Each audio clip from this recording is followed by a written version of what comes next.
Okay, so maybe we can start now. Yes, yes. Yes. Sorry, actually, could you just go back to your ordinary view? Stop sharing screen for 2 minutes. I'll just do the introduction, then we can. Sure. Yeah. Yes, please.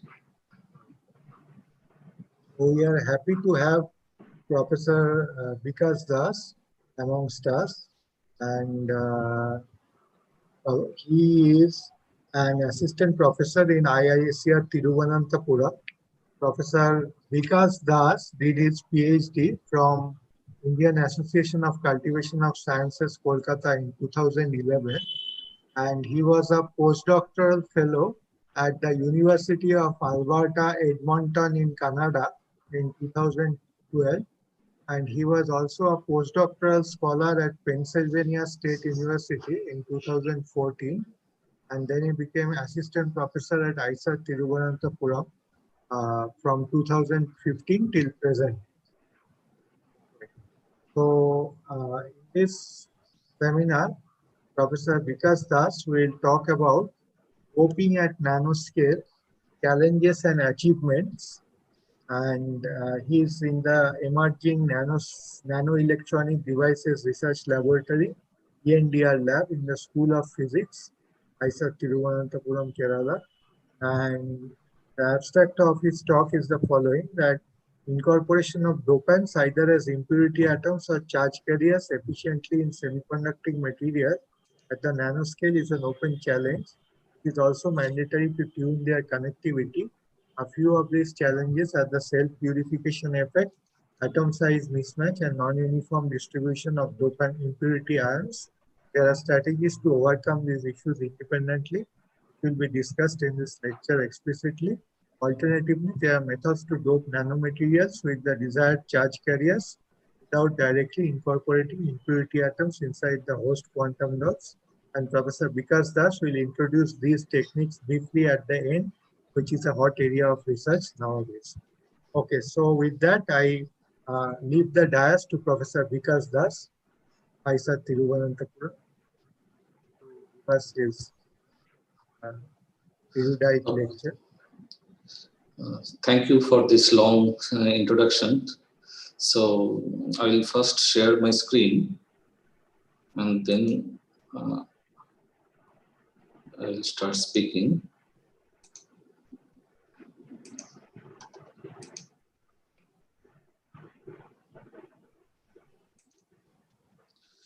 Okay, hope my screen is visible to everybody. Yes, sir. Okay, so good afternoon, everybody. Hope everyone is doing good and performing your responsibilities with high confidence, which is essential nowadays, especially at this critical time of pandemic for our neighbors, society, and also for our country. First of all, I will thank organizers, especially Professor Baur and Professor Sannal, for giving me this opportunity to talk in this event, a 5-day online faculty development program on current topics and tools of applied physics for sciences, engineering, and technology. And it is also organized by Maulana Abul Kalam Azad, University of Technology, West Bengal. And here I will share our knowledge and experiences on nanomaterials processing and their potential applications. So today I'll talk about the doping at nanoscale challenges and achievements. So before starting this, I will beg your permission to introduce IISER Tiruvananthapuram and our academic activities in the beginning briefly. Okay. So I don't know how many IISERs are there. Everyone heard about IISERs, and how many IISERs are there in India? Yes, I don't know if that exam number you know or not. The number is 7. Okay, and I am serving as an assistant professor in one of them. I am Dr. Vikas Das from IISER Tiruvananthapuram, located southmost tip of our country. Okay, and and what is our academic activities is, because our IJR established in 2008, because yesterday Professor Amit Ghoshal, I have very good contact with Professor Amit Ghoshal. He talked yesterday. He's from IJR Kolkata. I hope he introduced something. But again, I am just repeating for introducing our activities here in IJR Thiruvananthapuram. Our campus started in 2008 at the village Bitura, and it is close to foothills of Onmodi Hills, about 40 kilometers away from Thiruvananthapuram city. So our main program is BSMS program, 5-year longs, BSc and MSc together. And admission process, you know how to do that, how we are admitting students. You can find all the details. You can find all the details here in this link related to admission, and other two port is there, JE Advanced and KVPY channels. Okay. So I started to discuss this first because this year we are going to launch a few new discipline, especially for IJR Thiruvananthapuram. From this 2020 onwards, we will start these new discipline. It is called integrated and interdisciplinary sciences, and it has all branches like I² biological science, I² chemical sciences. Another new branch we are starting, I² data sciences, I² mathematical sciences, and I² physical sciences. All are applied physics based course, this course design keeping in mind that all will be applied and there will be no boundary between different disciplines. In that way, courses are designed. Okay. So, and among all 5 streams, we have total 80 seats. So after admitting IJR, students will go through first 2 years for basic courses. After 2 years, they can select any one of the majors. Existing majors are there, physics, chemistry, math, biology. Without that also, these 5 more majors we are offering for the students to take as major course. So this is, we are starting at IJR Thiruvananthapuram from this year, and this is the entirely new courses, entirely new course inside India. So this type of course no one is offering in India. Okay, we are starting first here. So after that, I'm moving to the outlook of this talk. So first I will start introduction. Then I will go inside the manganese dot CdSe quantum dot related research what we are doing here at IJR Thiruvananthapuram. And another topic briefly I will discuss, that is plasmonic hot carrier doped CdSe quantum dots. Okay, and related research results, whatever we published, we'll discuss that also. At the end, there will be conclusion individually, and at the end, acknowledgements. Okay. So first, what we talk about the quantum dot markets. So why we need nanotechnology related research, and what are the benefits? So we are seeing here there are markets, because our market volume, it was predicted it will be like $5.04 billion. But presently it is 3.5. It was not what proposed that time in 2013. Okay, so there are some different applications. Applications are related to quantum dots or nanomaterials, optoelectronics, quantum optics, renewable energy, healthcare application, security. There are different materials. Okay, different technology, different end users products. So different applications areas are there. Okay. So the commercial prospects of the sector is are inclined towards the growth of the efficiency of quantum dots to produce energy efficient and flexible product and solutions. And industry is currently at the pre-commercial stage. Okay, some products came, but still it is pre-commercial stage. But what is the prediction? Now we are predicting from 22 to 2025. So CAGR, cumulative annual growth rate. So that is, we are predicting 24.6% for quantum dot field related market, quantum dots related market, and economy will reach to a value of $10.6 billion by 2025. Okay, so these are the prospects and future market leader or whatever you can say this technology would be. Okay, so and there will be some fundamental research what we are doing. So what basically we are doing probing fundamental physics, the quantum computing schemes. Our government of India launched a very large program, and that is globally discussed quantum computation related whatever the mission launched by government of India, and some biological applications, improved treatments for cancers and other disease, optical and optical electronics, information storage technology, quantum dots for lasers, 3D imaging. Lots of areas are there to explore further. Okay, so here one promising results I want to show you first, that is quantum dot solar cell, and that is published in Nature Energy. Okay, so and efficiency reached very high, and this is actually perovskite based quantum dots they used to reach that efficiency, and that is reported by University of Queensland, Australia. Okay, and they have reported 16.6% efficiency this year. Okay. So this is a very useful applications, and cost reducing results for solar cell market. Okay, so this is another solar cell applications, but this is not perovskite based quantum dots. That is lead sulfide and based quantum dots, and it is showing efficiency close to 10%. Okay, and that is also because 10% is the efficiency limit. So a research can translate to market for marketing or products. Okay, industry can think about that technology to utilize. Okay, so that is also a good application. So these are I'm just showing to tell you how the quantum dots related research is progressing. Okay.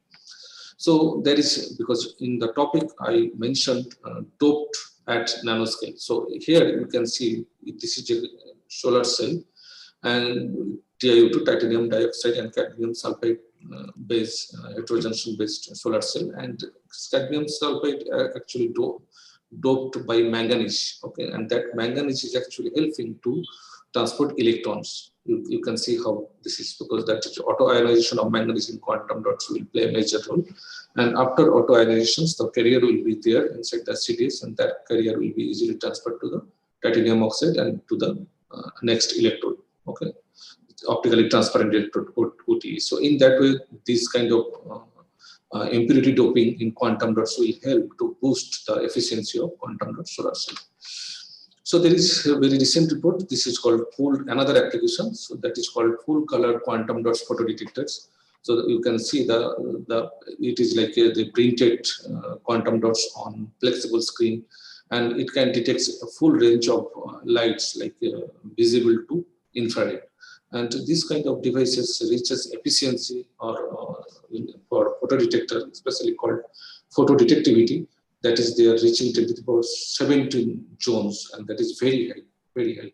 And responsibility also they have achieved about 10^3 ampere per watt. That is also a very large number. You can see the right side how they tune the band gap of quantum dots to detect lights. Okay, so I'll come that point later.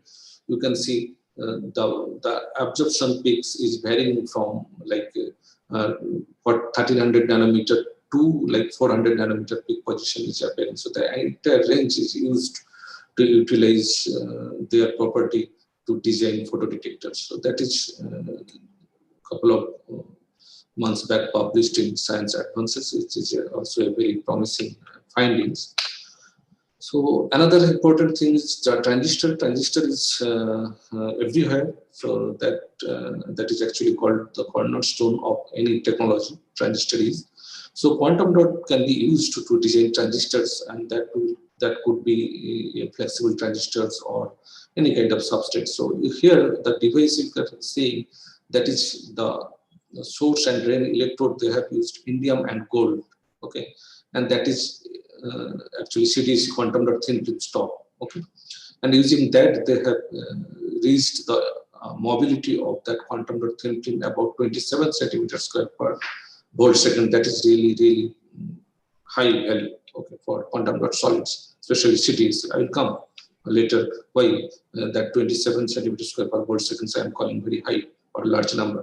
So what is the role of that indium and gold they have used? So when they are increasing the temperature a little bit, that indium is going inside that quantum dot thin film as dopant, and that actually producing extra carrier, and that is improving the performance of that thin film transistor. So these are the reasons we need to dope quantum dots, and that doping is entirely different. Whatever you have read or you know or you are teaching for your students for silicon doping or germanium doping, this doping is different. Okay, so because you have a very tiny particles like 5 nanometer, 2 nanometer or smaller, okay, and there you are incorporating a dopant. So there are lots of effect called cell purifications, thermal effect, all will come in place, and finally the dopants will come out from your quantum dots. Okay, so and effectively will not get a sample with doping. Okay.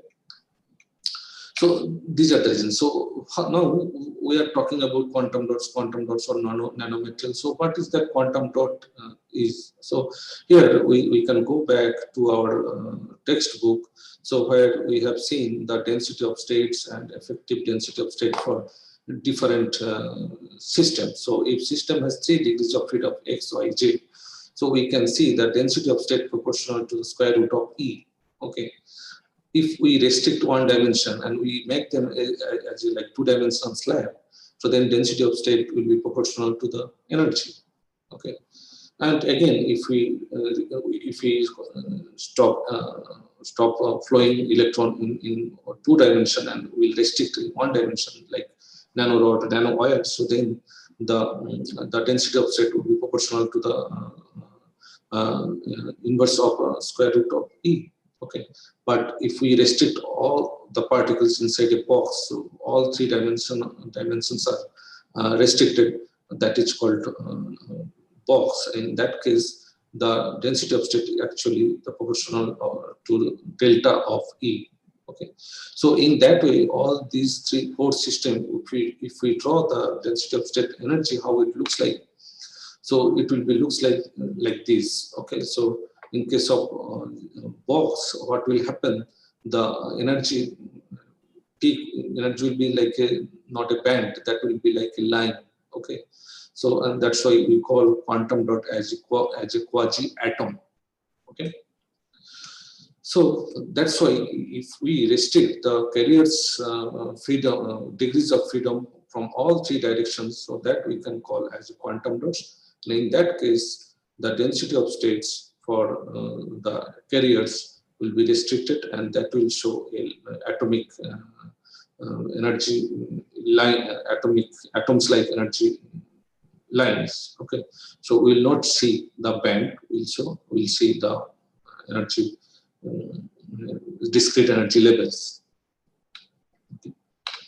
So here, if we now draw both the carriers like electron and holes for a semiconductor, the density of state for conduction band and valence band for 3D materials looks like this, and when it is confined in one dimensional confinement will be there 2D materials. So this kind of state will appear, and again if we confine from both the directions and one dimension is free, then in that case rods, in that case that kind of spike we'll see in spike like energy band. And for quantum dots we'll see the energy levels like atoms across the forbidden energy gap, and that is called quantum dots. Okay, so here I'm just telling more briefly and clearly. A potential well, actually what is quantum well? 2D materials, a potential well that confines particles in one dimension and fetching them to occupy a planar regions. What is quantum wire? Quantum wire is an electrically conducting wire in which quantum transport effects are important. And quantum dots is a semiconducting nanocrystals or nanoparticles that confines electrons, holes, or electron-hole pairs, that is called excitons, to 0 dimension. Okay, so today we'll discuss about quantum dots related phenomena. So here I just, for giving some idea, I just incorporated these slides to give the idea of 2D materials.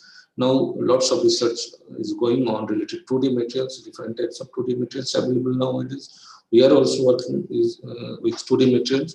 Most familiar 2D material is this, is called molybdenum disulfide. People are using a lot, lots of promising application already developed, reported as research results, and huge efforts is growing all over the globe using 2D materials based device application. It can be monolayer, few layer. Okay, so it's different crystal phases are there. So that is called polytype. So if octahedral polytype, that is mostly conducting, and trigonal prismatic polytype, so that is 2A3 are there semiconducting. And if it is in monolayer, they will show direct band gap, and if it is bulk, they will be indirect band gap. And so that is a very interesting property. So in bulk, they are indirect, and when you bring them to monolayer or few layer, that will be converted to a direct band gap semiconductor. And that has huge applications, and people are working to develop different applications based on these 2D materials. So 1D materials, you popularly knows that these are very popular materials like carbon nanotube. Right hand side is gold nanorods. Okay, so there are advanced technique is there, so we can see the multi-wall carbon nanotubes. So walls is visible using high resolution transmission electron microscope images. So this is for your reference only. I kept this thing here. So here one question I'm going to, these are the quantum dot samples. The top one is showing the colored distribution, and bottom one also showing some color distribution. But there is a concept that if size will change, quantum dot size will change, the band gap will change, and that will emit different wavelength of light. So you are seeing blue means the wavelength is less, red means wavelength is high. So if you change the quantum dot dimension from low dimension diameter quantum dots to high large diameter quantum dots, the color of emission will change accordingly. Because these two samples are different. These are not the same sample, but you can do a mistake in the beginning by saying that, okay, these quantum dots are the same and size is varying, maybe two different materials. It is not. This is CdSe based material. So what is happening here? So if you look at the band gap position, so in case of bulk material, so there is a conduction band, valence band, there is a forbidden gap here. But you reducing the size of the quantum dots, the band gap, forbidden gap is broadening, and also the conduction band is becoming discrete energy levels. Valence band is becoming discrete energy levels. So if gap is increasing, the emission wavelength will be less, and in that, because energy is high for low wavelength light, so in that way it will shift towards blue regions. That is the concept. Okay, but what is happening here in this case, the top one is the size variation, and bottom one is the just composition variation, but both are giving the same kind of results. So there are two ways you can tune the optical property of quantum dots, by changing the size or by changing the compositions. Okay, so here are a few results of good quality. Now we can see the atoms directly for quantum dots using high resolution transmission electron microscope, and we can synthesize very good quality and uniform sized quantum dots. This is CdSe quantum dots. Different types of quantum dots we can synthesize in lab. Even I am physics background. I have physics background. Still, we can synthesize. We are doing lots of electronics, related research, device physics, but we are making still this kind of materials in our laboratory for different kinds of device applications. So here there is another application. So quantum dot light emitting diodes. So that is just they used a thin layer of quantum dots, And by tuning that quantum dots size or the layer thickness, the wavelength of LED can be tuned. This is also another quantum promising application as quantum dot LED. So these results came few years back, so 2015. So they synthesized CdSe quantum dot of 13 clusters. Only 13 clusters of that small size, and they incorporated successfully manganese there. And that is a, if you consider that as a bulk dopants, a huge number of dopants are there. So it is not possible to dope in bulk in that that kind of numbers of manganese. It's impossible to incorporate if you are doping CdSe bulk material. But in the nanoscale, there are control experiment they did, and they published that result, and they showed that manganese atom successfully can be incorporated inside the cadmium selenide clusters. So in our case, we are going to tell, so because why that CdSe I am cadmium selenide I am talking again and again, because there are reports that the CdSe is a quantum dot system. For that one, the doping is impossible using manganese, because there are some effect. So manganese automatically will come out from the, you can incorporate manganese atoms inside the quantum dots from solution growth technique. I'm not talking about other high-end technique like pulse laser deposition or MB technique. I'm talking solution growth technique. In that case, dopant incorporation is really challenging, especially manganese inside cadmium selenide. But they did that work. Okay. So, but that is actually done using some chemicals which are very corrosive, and health hazards are also very high, using that, and high temperature synthesis method they have used to synthesize this kind of quantum dots. So I'll show here a video.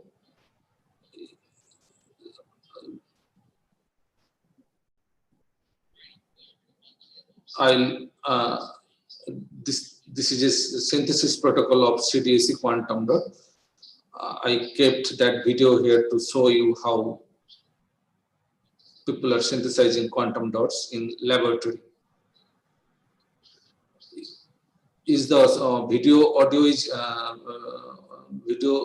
is active? You are able to see heard audio of this video?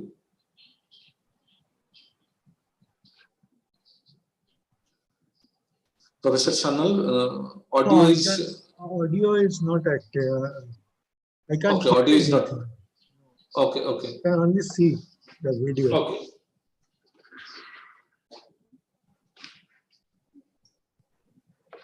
Because the next chemical that gets added, trioctyl phosphate. Yeah, now we can hear. Now it is okay. So you have to be very careful when handling trioctyl phosphate, and when you add it to a flask, you need to do that transfer from the glove box to the round bottom flask under air-free conditions. Okay, well, one thing that we do here that's very important is that you may notice that we have some pretty heavy clamps that we tie the round bottom flask into our hood with. That's because this procedure is, the rapid injection procedure is done at 350 degrees, and we don't want anything getting knocked over or broken open in the process. Right now we're adding the septum that we're going to add all the air sensitive chemicals through, and we're going to add a 10 ml syringe into the glove box.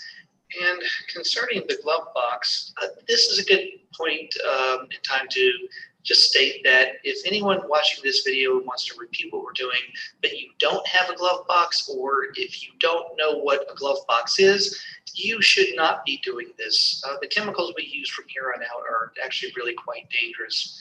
Now, there's actually even some more things to point out here as Marcel is getting the trioctyl phosphine.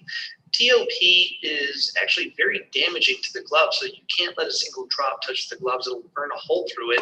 TOP is also extremely viscous, so it's difficult to handle unless you have a fair amount of experience with the glove box, which Marcel does and has a good hand strength. Okay, now we're taking the TOP out, and we're going to add that to the 50 ml round bottom flask. through the septum using a 21 gauge needle.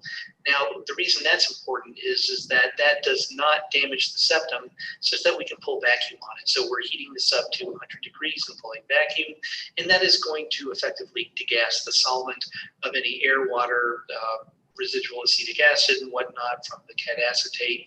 But we've sped up time here, as you can tell. We also have a pressure gauge on the Schlenk line to know when the system has fully degassed, which is kind of hard to tell otherwise. The next thing we need to do is to get the trioctylphosphine selenide. So what we do is we put the 15 ml round bottom flask under nitrogen gas, get the temperature system set to 350, and while the heating mantle is heating up to 350, we get 1.5 mils of 1.5 molar trioctylphosphine selenide, also air sensitive and stored in the glove box here. And now we're ready for the rapid injection. The first thing we do is we drop the heating mantle, and that's so that the stir plate can make good contact with the stir bar. When you inject, you don't want the stir to get lost, and you're about to see the injection here. And you can tell that you've made quantum dots by any color change, which is pretty much instantaneous. Now, another funny thing about this particular procedure is we inject and leave the system alone, and those are the dots we get. Sometimes people will add a heating mantle back and reheat the solution to make larger dots. Okay, now the quantum dot is really, I will just, hello, I'm audible now? Yes, yes. Okay, so now the quantum dots is ready, whatever I talked about till now. So that is using that high temperature method, and chemicals are used very dangerous for health also. And you have to take care of lots of things. You have to, because glove box they mentioned in that video, and that is a very costly system. You can buy glove box and then you have to maintain that, lots of funding you need for that. So that's why we think we can find some alternate way to synthesize quantum dots good quality. So we followed some room temperature technique, and that can be synthesized in aqueous media. And so aqueous media advantage is that that can be used for different biological applications. Okay, so and on the problem is that there will be high defect states at the surface of the quantum dots that will damage the optical property, but there can be alternate ways to improve that optical properties, and that we are working on. But anyways, in that aqueous methods, there is no effective way to dope quantum dots like CdSe using manganese. So what we did, so what is the purpose for that doping I listed here. So quantum dots is a very tiny particles, and quantum dots is very popular because it has from bulk to quantum. The thing is that surface to volume ratio will increase. So that is a good thing, but the problem for electrical conductivity is that the quantum dot will enhances the grain boundaries. Okay, and then that grain boundaries will reduce the conductivity of quantum dot solids.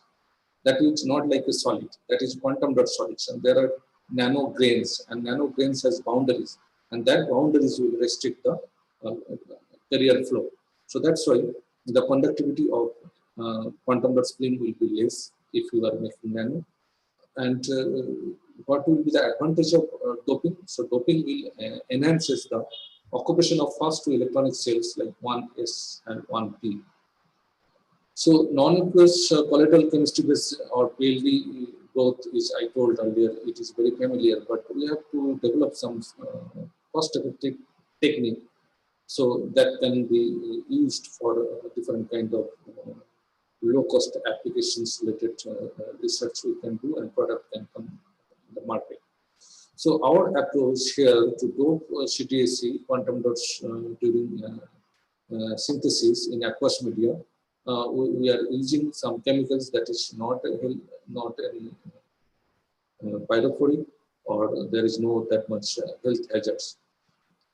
Another more good things is there. Systematically, we did the doping concentration variations, but during the doping concentration variation, we kept the band gap of the quantum dots or optical gap of the quantum dots invariant, and the distribution of the size of the quantum dots we kept to a reasonable numbers.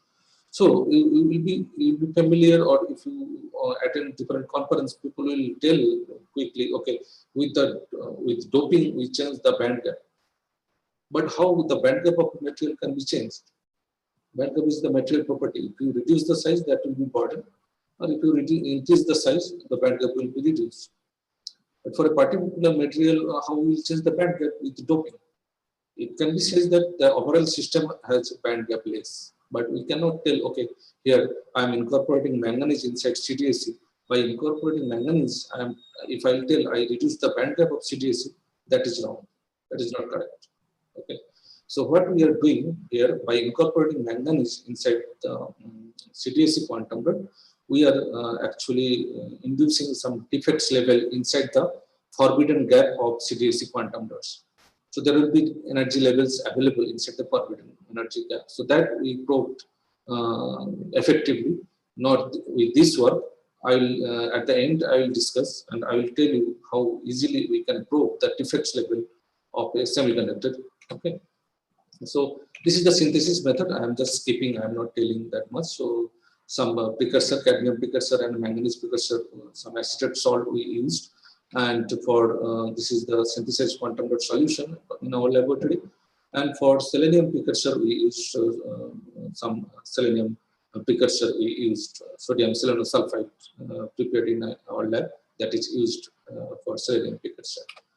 Okay, so during the synthesis, we optimize the synthesis process by varying the pH value of the solution. That has a large influence on the quality of quantum dots. Quality of quantum dots means that this one is the UV absorption spectroscopy. This is photoluminescence excitation spectra, and this is photoluminescence emission spectra. So emission spectra, you are seeing there is a shifting is happening, that peak position shifting, that is called Stokes shifts. And that Stokes shifts depends on the surface defects of your quantum dots. So with the increasing of pH values, we are seeing the shifting is more, that Stokes shifts more. That means more defects are induced on the surface of the quantum dots by increasing the pH values.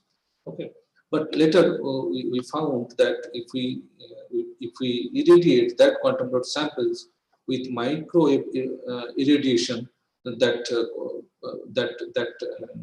defects level will be reduced and the optical properties will enhance a lot. You can see this is the PL emission peak for unannealed or no microwave irradiated sample. With microwave irradiation, a very sharp emission, photoluminescence emission peak is appearing. So that's why this microwave heating is playing a major role to improve the quality of our quantum dots. Okay. So another thing, we are talking about to change the conductivity of quantum dots, solids or quantum dot thin films or quantum dot samples by incorporating dopants. Okay, you think what will happen if I am incorporating dopants? Some in 6. 1 second.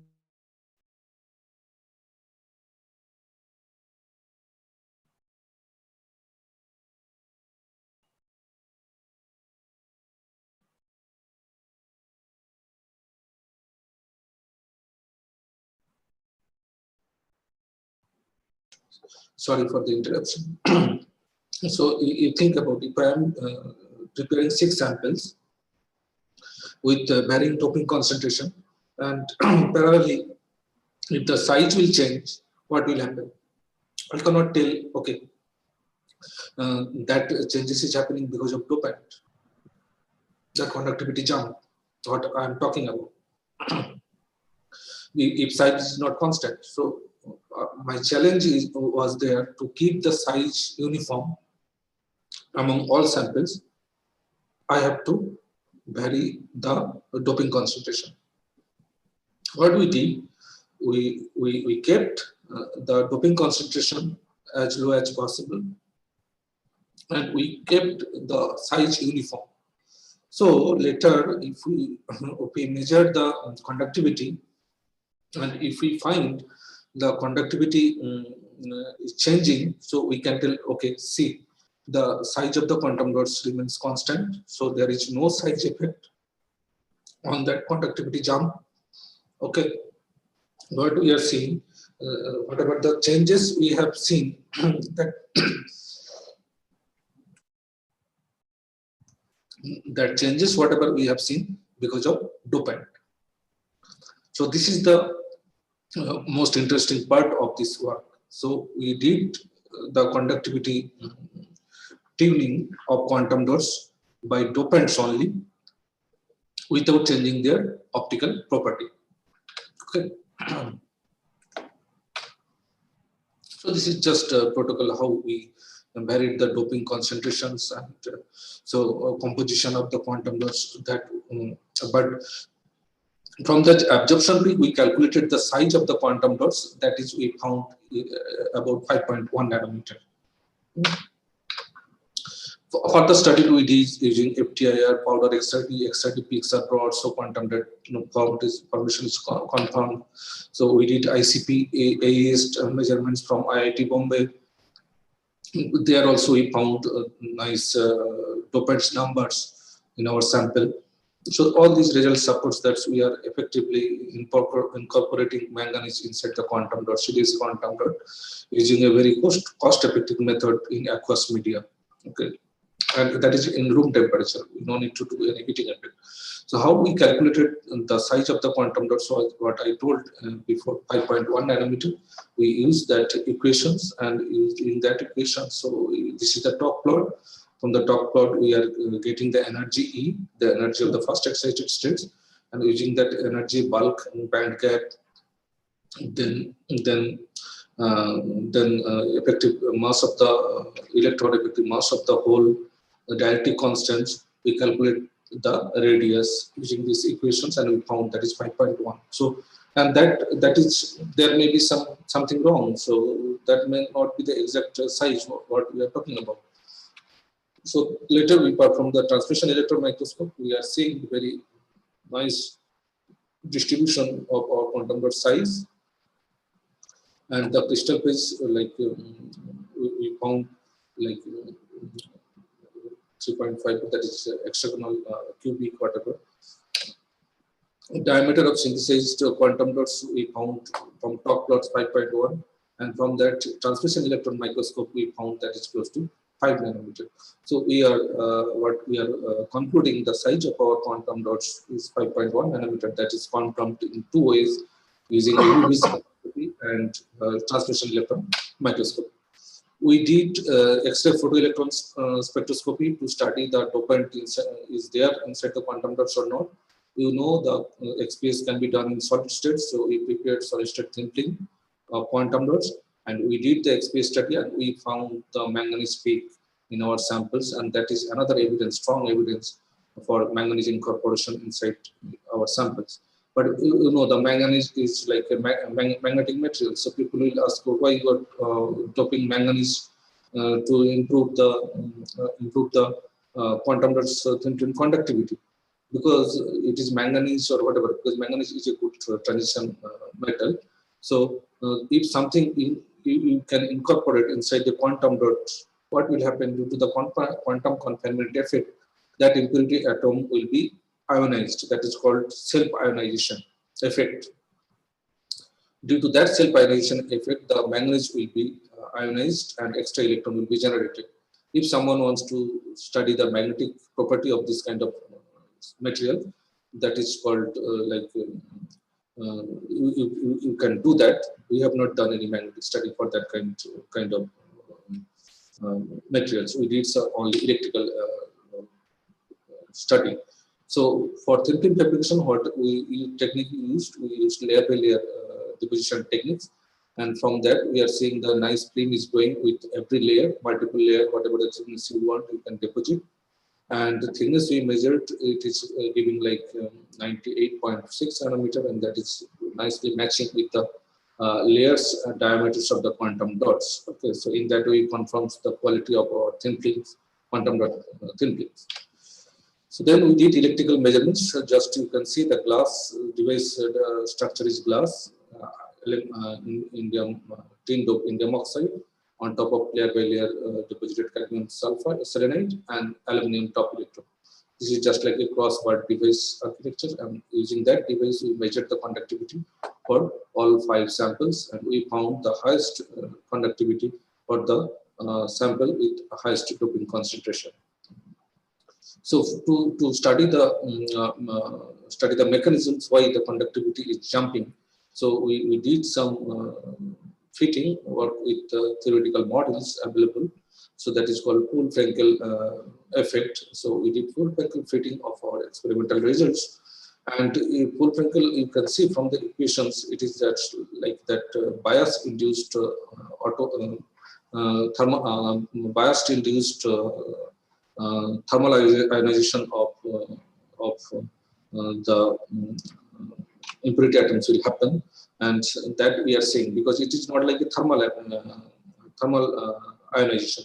This is biased induced ionization happens of the impurity atoms, and that's why if the bottom one there is no correlation with fitting data and experimental data because that is undoped, so there is no impurity, so there is no ionization. But all other samples from very small amount of impurity to high impurity, they are nicely fitting with the Poole-Frankel model, and that's why we can predict this. The mechanism is here. The electric field lowers the barrier height, which is the same functional form of the effect of temperature. Because temperature, the way a temperature carrier, temperature induced carrier generates the similar way the electric field lowers the barrier, and carriers will be generated in our samples depending on the doping concentrations. If doping is high, the carrier generation will be high, and sample will show highest conductivity. So we did some application study that is called Memristor application. So for that one, we utilized scanning tunneling microscope to study Memristor property of our quantum dot sampling. We deposited quantum dot sampling as a monolayer on a high conducting silicon substrate, and with the platinum iridium tip, we tried to probe the conductivity. So what we are seeing when the undoped quantum dot used, so there is no change of conductivity for a particular voltage we have seen. So, and that is just for that sweeping between -3 to 3 volts. Okay, and if we did the density of state calculation or differential conductance, we are not seeing that much change between these two states. But if for a sample 3, so doping concentration, for that sample, we studied the same thing. So forward scan and backward scan, there is a change in conductivity, and that we are calling the electrical bias stability or resistance switching. And for Memristor, that is very important, and that actually we are seeing at same voltage range, we are seeing 2 conductivity state at a particular voltage, and that is called electrical bias stability or Memristor or resistance switching, and that is highly reproducible. And when we did the mechanism study by calculating conductance, differential conductance, we are seeing the high conductance states occupying very large number of density of states because of quantum confinement effect. Okay. So how we'll check the reproducibility? So how, because STM experiment, you know, that is a very critical experiment, and STM tape is very critical to do the to measure good results. So we studied we doctored the STM tape by doing some additional tests, like that is HOPG substrate.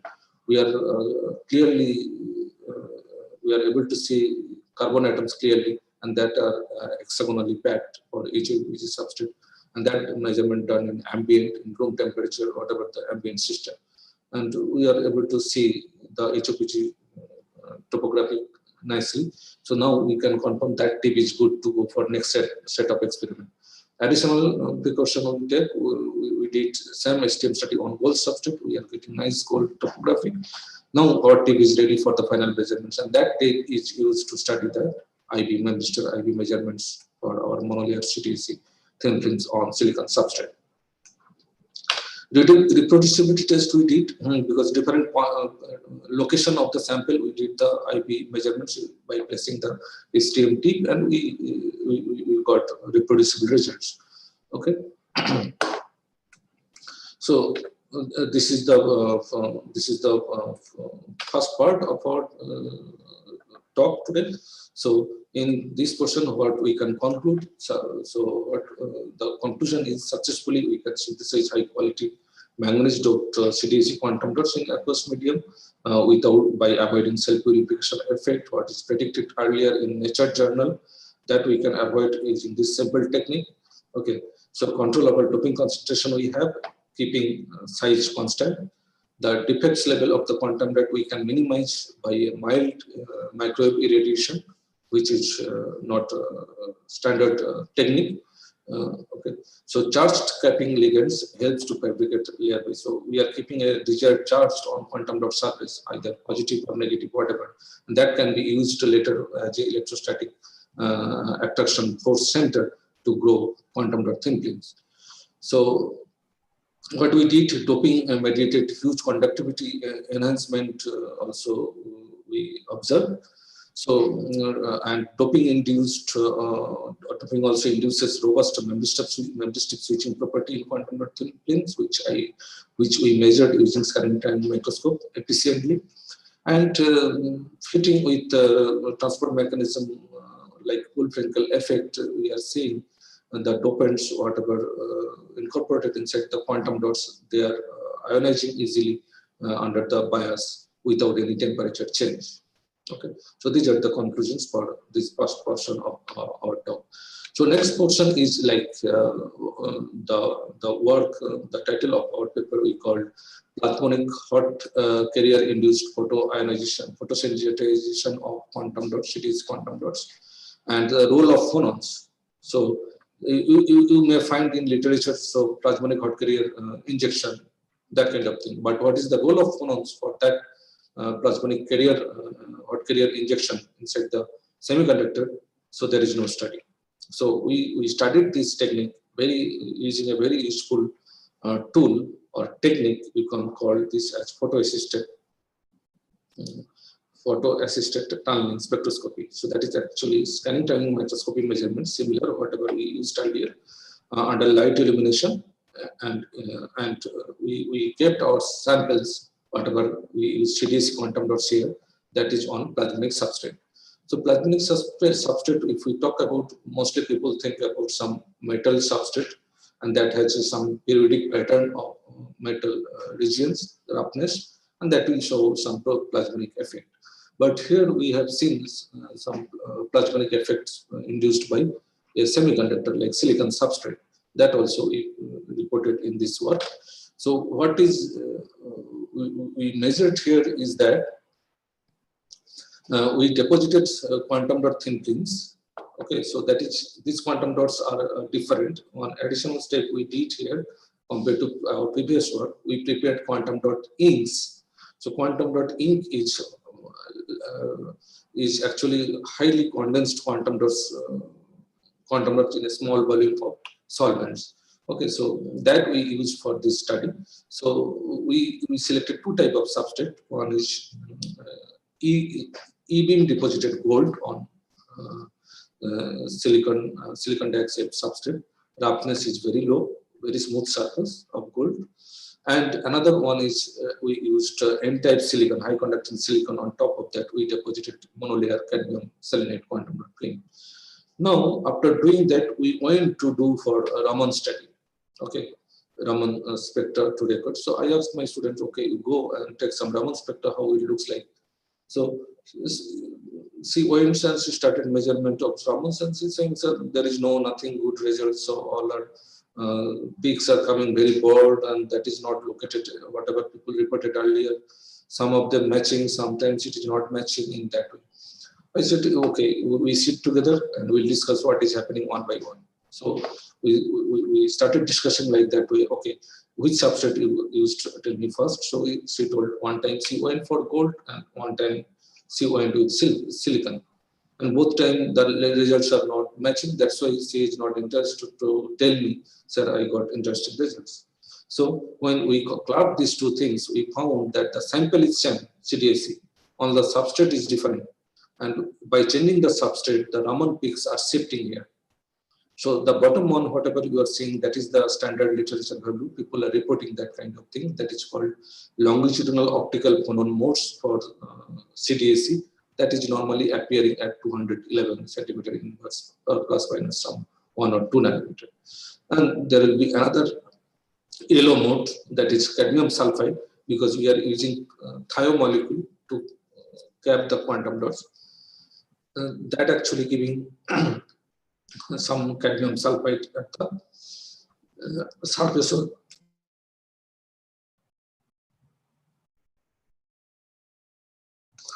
the surface of the quantum dots. And you know the Raman is very sensitive, surface sensitive measurement. So what is the vibration of the surface atoms? So that actually will come out more prominently in Raman study. So when we start the literature survey, and we found that whatever the Raman peak we are getting for our CdSe quantum dots on gold substrate, that is actually surface optical phonons. So there is a change in vibration of cadmium and sulfide, and due to, depending on the substrate, and due to which the peaks are coming in different places. So when we are placing cadmium selenide on gold, that is called surface optical phonons. And when we are placing our same cadmium selenide sample on N-type silicon, conducting silicon, and that is actually called, that will give longitudinal optical phonons. So that's why, if I go back to my previous slide to tell you what is surface phonon and what is optical phonon, you'll get better picture. So here you see this is the surface phonon. So cadmium sulfide selenide is vibrating, molecules is vibrating in that way out of the plane. That is surface phonon. But if the cadmium selenide is vibrating inside the plane like that way, that is called longitudinal phonon, and that is prominent for silicon substrate, but not prominent in gold. But surface phonon is prominent on gold substrate, but that is not prominent on silicon substrate. So that is the interesting thing of this work. So then I told my students, okay, let's do some study of the electrical measurements, because whatever the material we are preparing in our lab, we will always try to measure some current and voltage. Okay, so usually I told, okay, you go and check the current voltage measurement using STM, and she started measurements. Again, you see some results are not consistent. Sometimes I'm getting very high conductivity jumps with light, and sometimes I'm not. Again, we started discussion. Okay, so you can see this is the current voltage characteristics on gold, and this is current voltage characteristics on silicon. So red one is under with light, and black one is in dark. Okay, and this C is actually the gold AFM topography of gold, E-beam gold, what we used here in this STM measurement. You can see the roughness is very low because this jet profile is 6 nanometer. Okay. So these E-beam golds are really smooth, but always smooth surface is not good for plasmonic effect. Okay, because there is the strong plasmonic effect needs the periodic oscillation of the carriers at the surface. So it is reported that if roughness will increase, especially for silver substrate, so if roughness will increase, the plasmonic effect will be stronger. So these slides we are saying, and the top, the D is showing the topography image of quantum dot thin films on gold substrate, and this one, right side one topography image is the CdSe quantum dot thin film on silicon substrate. And when we did the photoconductivity measurements, we are seeing huge jump of conductivity for the same sample on gold substrate compared to the silicon substrate. You can argue, okay, that gold is more conducting than silicon, but that silicon conductivity is not not low. That is a highly conducting silicon substrate, almost conducting. Okay. So after that, we did the reproducibility test of our sample. We can select a line on a particular topographic area, and we measured the IP, and we are getting highly reproducible results. Almost all points are giving very high conductivity under light illumination. Okay, and results looks almost consistent. Similarly, we did the IV measurements under light for CdSe quantum dots on silicon substrate, and again we are seeing the similar kind of photoconductivity. But the difference between left and right is, you can see the symmetric enhancement of photoconductivity for CdSe quantum dots on gold substrate. But in case of silicon, except this one, all are like asymmetric enhancement of photoconductivity. So that we explained nicely with energy band diagram. I'll come later when I'll explain this effect. So we did some further measurements, and we are saying to check our reproducibility, how good is for both forward direction and backward direction for the measurement. This is just a forward direction, and backward direction you see the black line, that is 100 nanoamps. That is the highest current can be possible to measure. So the conductivity is jumping to very high lines. That is almost like a Memristor effect. Okay, for all cases we have seen the conductivity, but the backward scan is much higher than the conductivity of forward scan under light. So that can be used for a photodetector. So, good photodetector to design. Okay, so that we studied. Similarly, we plotted together some more results on silicon substrate. All are giving almost similar results. Some control experiments we did. So in the control experiment, what we did, bare silicon substrate we took, bare gold substrate we took, and we signed with light, and we combined that light induced IV results with the IV in dark, and we are saying there is no that much enhancement of conductivity in gold.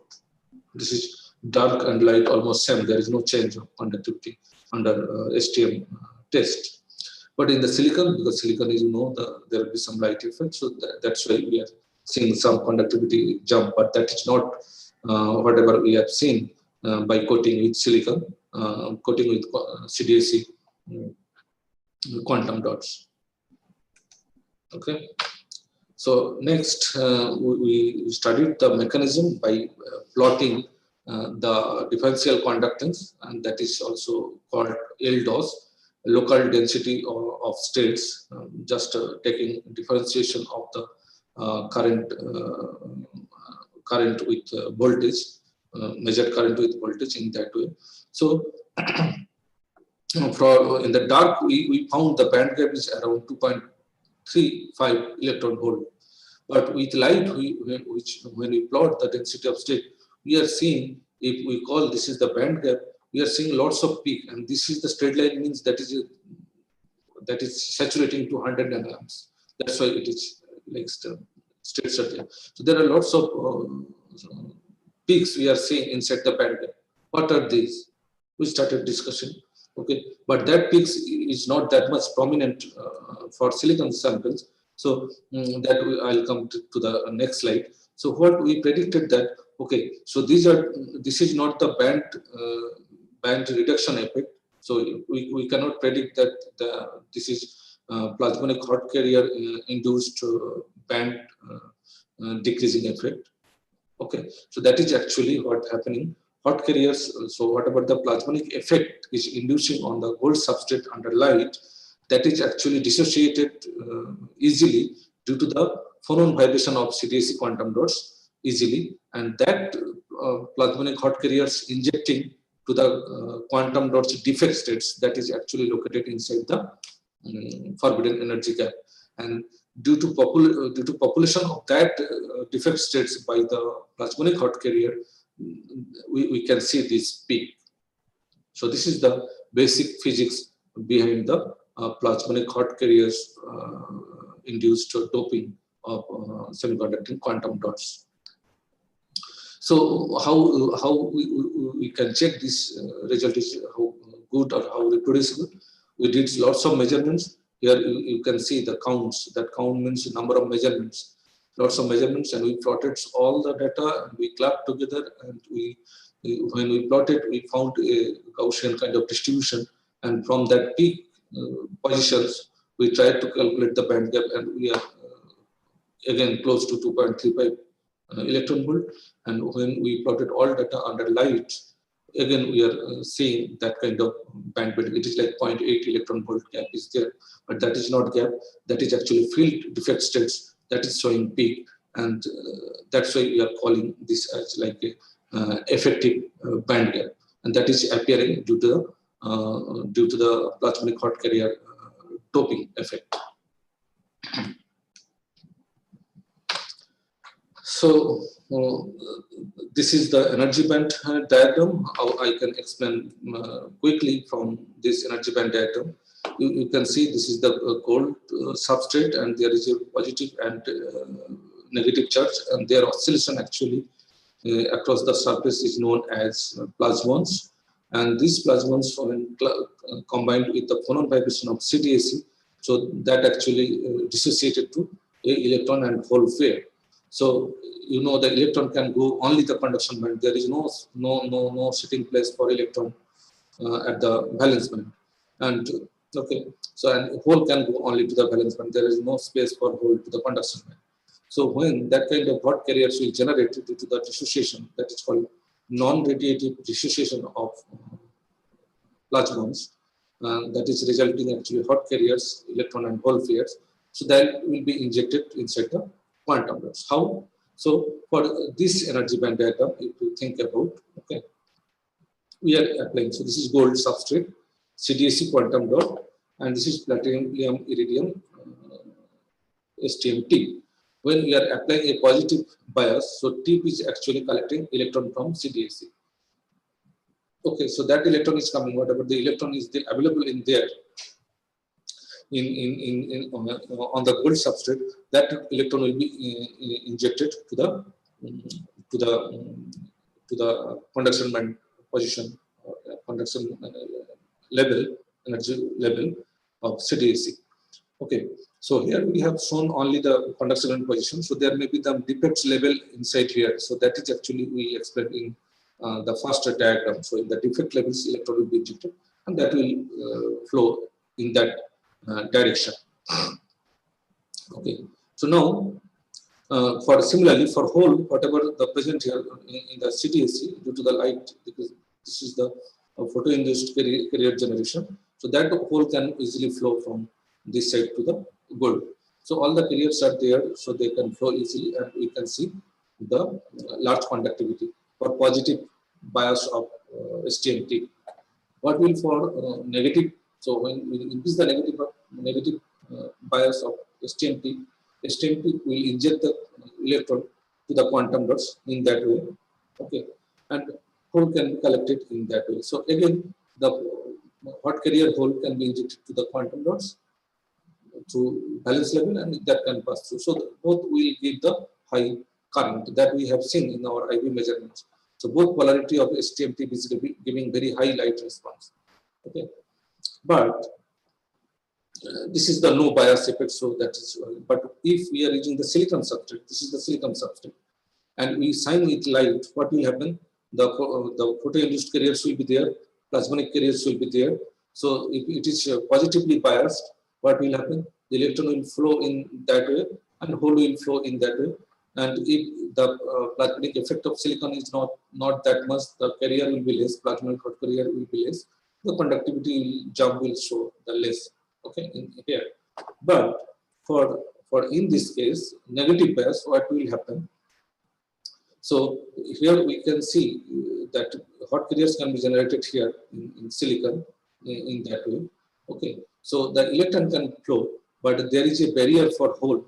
So hole cannot flow properly. So that a negative bias will not give you any hole conduction in the circuit, and that is actually reduce the conductivity. That's why I mentioned earlier, the IV on silicon substrate will under light illumination will give you like a rectification kind of nature, and that is the way we are saying the rectification nature for CdSe quantum dot on silicon substrate under light. But on gold, we are able to see symmetric enhancement of photo conductivity. Okay, so this is the mechanism we proposed in this work. So I want to conclude from this work. What is the conclusion? So plasmonic influence of metal and semiconductor substrates were used to probe the photoresponse property of CdSe quantum dot thinking. The influence of active phonon scattering modes studied using photo-assisted tunneling spectroscopy. So that is actually very useful tool. We can probe at nanoscale. That's why we are able to probe that effect. The strong influence of substrate on phonon scattering has been observed because we have seen same CdSe quantum dots giving different phonon scattering mode on gold substrate and on silicon substrate. So CdSe quantum dot thinking on gold shows broader and red-shifted Raman peak, which was further broadened under illumination. So broad Raman peak means what? Broad Raman peaks means that is actually inversely proportional to the lifetime of the phonon. Okay, so broad means lifetime is less. So lifetime is less means that is actually dissociating. Okay, so if that dissociation is non-radiative, so definitely that has to go for hot carrier generation. Okay, so now the CdSe on gold under light, so faster phonon decay because of that broader Raman scattering, and sample has superior phonon coupling with the CdSe quantum dot, and that will give you that is actually giving high conductivity. Okay, so the last point is the effect can visualize the defect step deep inside. So this can be experimental technique. If someone asks me, okay, I have to test the defect levels of some semiconducting materials, how they are distributed inside the forbidden energy gap, so that I can measure using this technique, because the hot carriers are actually populating the defects level, and that can be visible on differential conduction spectra measured using scanning time microscope. Okay. So after that, I'll just briefly tell about other areas we are working in our lab. That is actually some TFTs we are designing, organic thin film TFTs or oxide TFT. That is, oxide means amorphous transparent oxide we are using to design ultra low voltage TFTs. You can see this TFT drain characteristics is for 0.5 volt only, and gate voltage also we are at 0.5 volt. That is actually ultra low voltage transistor we are developing in our laboratory here. We are working on solar cell, that is cost effective solar cell. That solar cell results what you are seeing without glove box in normal room or laboratory environment. We fabricated that device and we achieved efficiency, whatever the reported earlier, fabricated inside the glove box. This is a transmission scanning channel microscope images, and you can see this is a MOS2 flake, that just bilayer, two monolayer MOS2 flakes. Clearly visible. Scale bar we are saying 20 nanometer, and that is clearly visible using scanning channel microscope. And we made a composite with that MOS2 with some organic called rose bengal, discovered by Professor Prafulla Chandra Rai. So that molecule still we are using to develop some composite materials, and we got very nice results, and we published that work also. And another interesting device we are working is neuromorphic device. That is, neuromorphic device means neuroplasticity we are studying, long-term potentiation, short-term potentiation, to mimic our brain functionality. So we are working with our collaborator from University of Manchester, and we are developing some device which can produce a particular brain function. Okay, so what is that actually? Actually, the neurons are connected through synapse, and there is synaptic plate, and that synaptic plate are like 10 nanometer to 40 nanometer gap, and there will be neurotransmitter. When action potential will come, neurotransmitter will be released, and signal will be carried to the next neuron. So how signal is transmitting through one neuron to other neuron, that can be mimicked using some electronic circuit. That is, we will report very soon that results, and that we will call as a neuromorphic device, and that has potential because that is a very low power device. And because the neuromorphic functionality, brain functionality already demonstrated by HP using silicon-based technology. So what is the advantage of our work? Our work is energy efficient. Okay, a single device can produce brain functions. So that is the thing we are working here. So these are some results we got. This is all unpublished results, manuscript under preparations. So you see the memorization and erasing of or signal whatever achieved here, and then excitatory postsynaptic measurements, pair facilitation, spiking time, dependent plasticity, all are related to our brain functionality. So that we are mimicking in our lab, and the manuscript under preparations. This is one exciting field we are working here. And this is my network of around the globe. So we have a very good tie with the University of Manchester, National Institute of Material Science, Japan, and another recently we started with Professor Prashant from Queensland University of Technology, Australia. So he's a very big guy to synthesize different kinds of organic molecules. So we are lucky we are able to get some sample from them, and we want to show some innovative application using that materials. So let's, this is our web page. You can find whatever the details I told here, everything, and our facilities and other research activities you can find from our web page mentioned here. And I want to introduce my group members. Presently, I have 8 PhD students. Due to this pandemic, 3 of them still sitting at home, and 5 of them now working continuously in the lab. And below is the alumni. So these are our BSMS major students, and they got PhD position in different places all over the globe, starting from Notre Dame, University of California, to Nottingham, and to France, and Germany, everywhere. So my students already started their PhD. Okay. And I want to acknowledge the funding agencies. We are fortunate to get lots of funding from DST, CRB. This is Indian Nano-Electronics User Group that is located at IISc Bangalore. We used to visit there to do some experiment. DST-JSPS collaborations, and EPAD UGC funding also we have. Okay, and I want to thank all my group members, friends, and colleagues, and also this is our entry, and thank you all for your kind attention.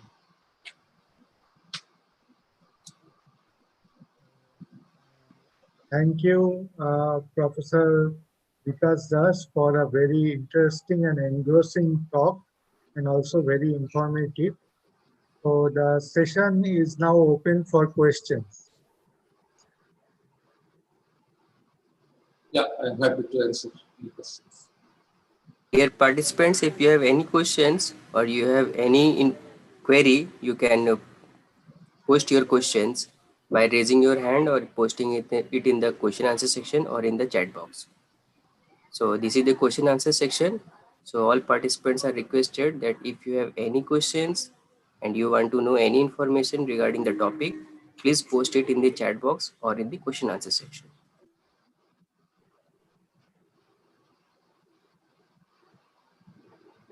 So actually, I have one question, Yes, which please. is that when you are showing this derivative of current DIDV plots, Yes, yes. why is that called local DOS? Because for quantum dots, anyway, the DOS is just a delta function at the energy, right?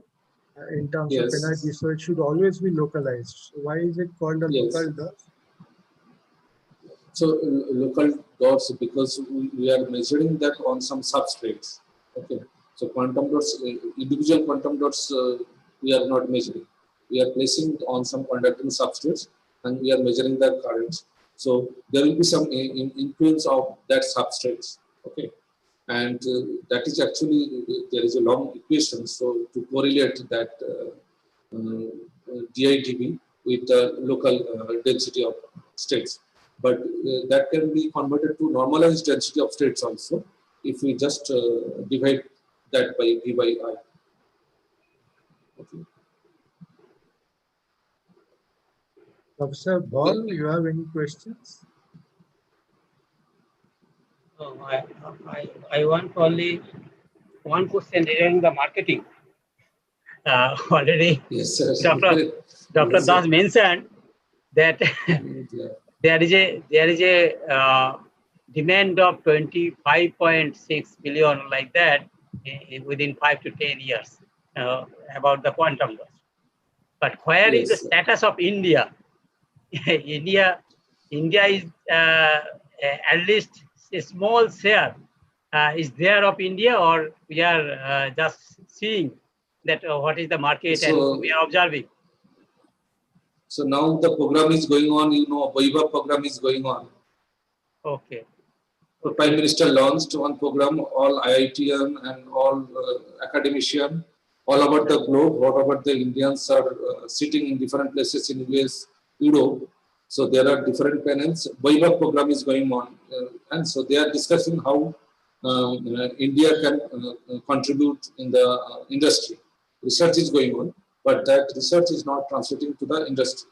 So that is the problem. So what I found from that discussion is that, and I personally found, I visited because there is some projects nowadays asking industry contribution. So when I personally visited some industry and I have give some money for this project, because I cannot submit this project without your intimation. Industry told that if I make a small company in US government will support me. But here you came to give money for your project. I have to give you money. So that is, I think, a big difference. So industry will not come forward to spend their money for research. Okay.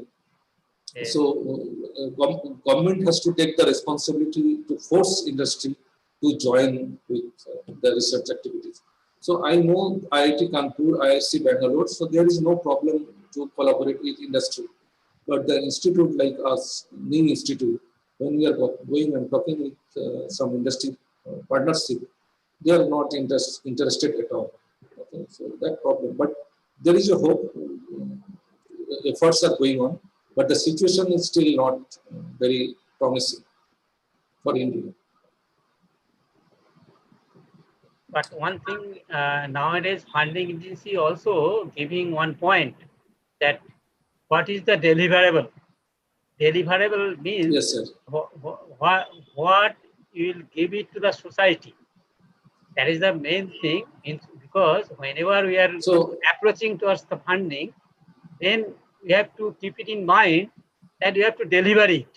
Before that, few papers, few PhD, few publications, then it is okay. But now it is not like that. You have to show that what is delivery you are giving. Yes, yes, that is very important now. So in that, the thing is that on paper we are mentioning, okay, this has this kind of societal response. This result can be applicable for this field, But actually, a very less number of effort is going on to convert that research result to get some products. So suppose I have some results, I discuss some scientists, and there are some incubation center in IIT Mumbai, now IIT Delhi, IIT Kanpur. They are telling me, come with that results, we'll think some to make some products, but how long it will take, I am not sure. Okay. So one questions I have received from audience participants, shift in wavelength in emission or excitation depends on size. It is not Stokes shifts. So because I mentioned the Stokes shifts between excitation and emission. Okay. So whatever the quantum dot size it reduce, the shift will change. But again, if there is a defect states on the surface of the quantum dots, that shift will be more. The definition of Stokes shift is the shifting from excitation peak to emission peak. That is actually the Stokes shift. So that also depends on wavelength, quantum dot size. But if there is a defect on quantum dot surface, additional Stokes shifts will be there. So that I talked about. Is this fine?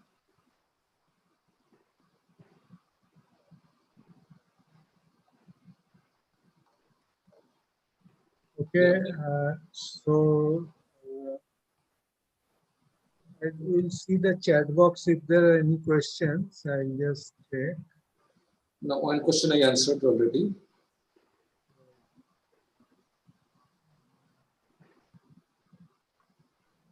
Participants, if you have any question, you can post your question in the chat box or in the question answer section. This is the question answer section. You can post your question in the chat box or in the question answer section.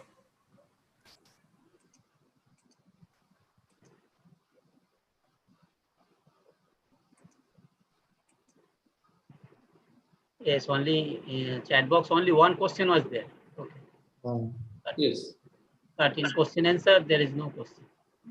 Okay. Yes. Okay, so if there are no other questions, we can thank the speaker again, Professor Vikas Das, for a very enthralling and exciting talk.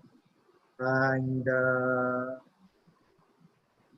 can just the next speaker ready, Dr. Saurabh Chandra. Yes, yes, yes. Okay, thank you. Saurabh Chandra sir has joined. Dr. Saurabh Chandra, are you there? Yeah. Yes, yes, he's there. He's there. He's there. Okay, He's then present. just, shall I just start the introduction or should we wait for some more time if there are more questions? Sir? One or 2 minutes you can wait. After that, we can start. Okay, I'll just wait for. Okay, sir, I am also waiting. You just tell me, I will leave immediately because I have to go somewhere else. For participants, if you have any question regarding the topic, please post it in the chat box or in the question answer section. We will be moving to the next session very short.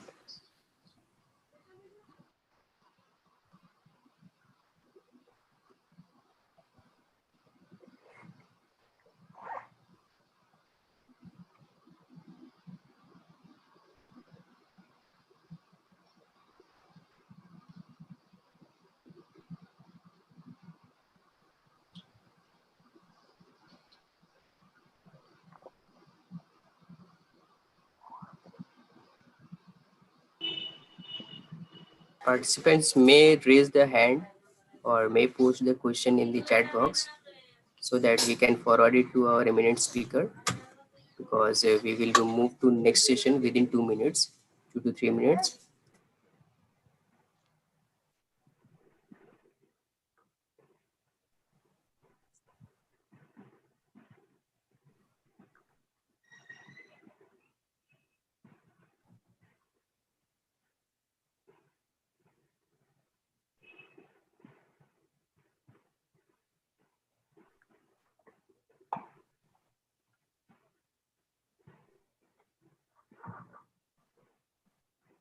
Okay,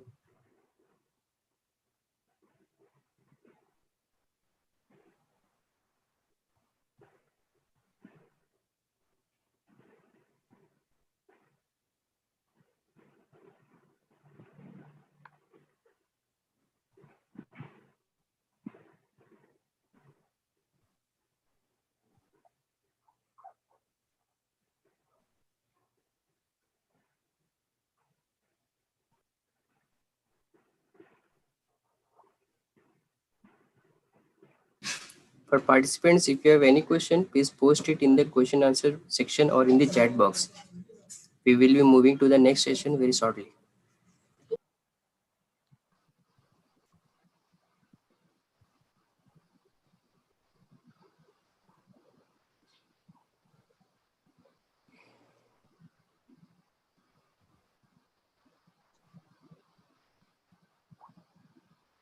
No, I think there is no more question. okay. So then we can, right. Then we can move to the next speaker, and we'll thank once again Professor Vikas Das for a very nice talk. And we hope to see you again in future in our conference or FDP. Okay. Sure. Thank you, Professor Sannal and Professor Bhatt, for giving me this opportunity. Okay, I am leaving now. Okay. Okay, thank you very much for joining with us, and spending your valuable time with all of our participants as well as with us also. And in this task, by giving your knowledge and other delivering all the work what we have done so far in different levels. So cutting edge level, you can say, because these are the these are the area in which people are very eager to see what are the going on in the world, in India as well. So thank you very much. Okay. Thank you, sir. Thank you. Bye. Okay, so we move on to the next speaker, who is Dr. Saurabh Chandra. So I will just introduce him. So Dr. Saurabh Chandra has done his PhD from IIT Kharagpur in 2013, and he was assistant professor in Amity Institute of Nanotechnology in Amity University in 2014. And then he joined as postdoctoral researcher in National Institute of Material Science, Tsukuba, Japan, where he was present from 2014 to 2017. And then he joined as postdoctoral researcher at Department of Applied Physics, Aalto University, Finland, where he is working from 2017 to present. Okay. So, title of the talk of Dr. Saurabh Chandra is Luminescent Gold Nanoclusters and Nanocluster Self-Assemblies. Okay, so I leave the dais to Dr. Saurabh Chandra. Yeah, thank you for this nice introduction and also giving me the opportunity to present my research work here. So yeah, so I want to share first the presentation.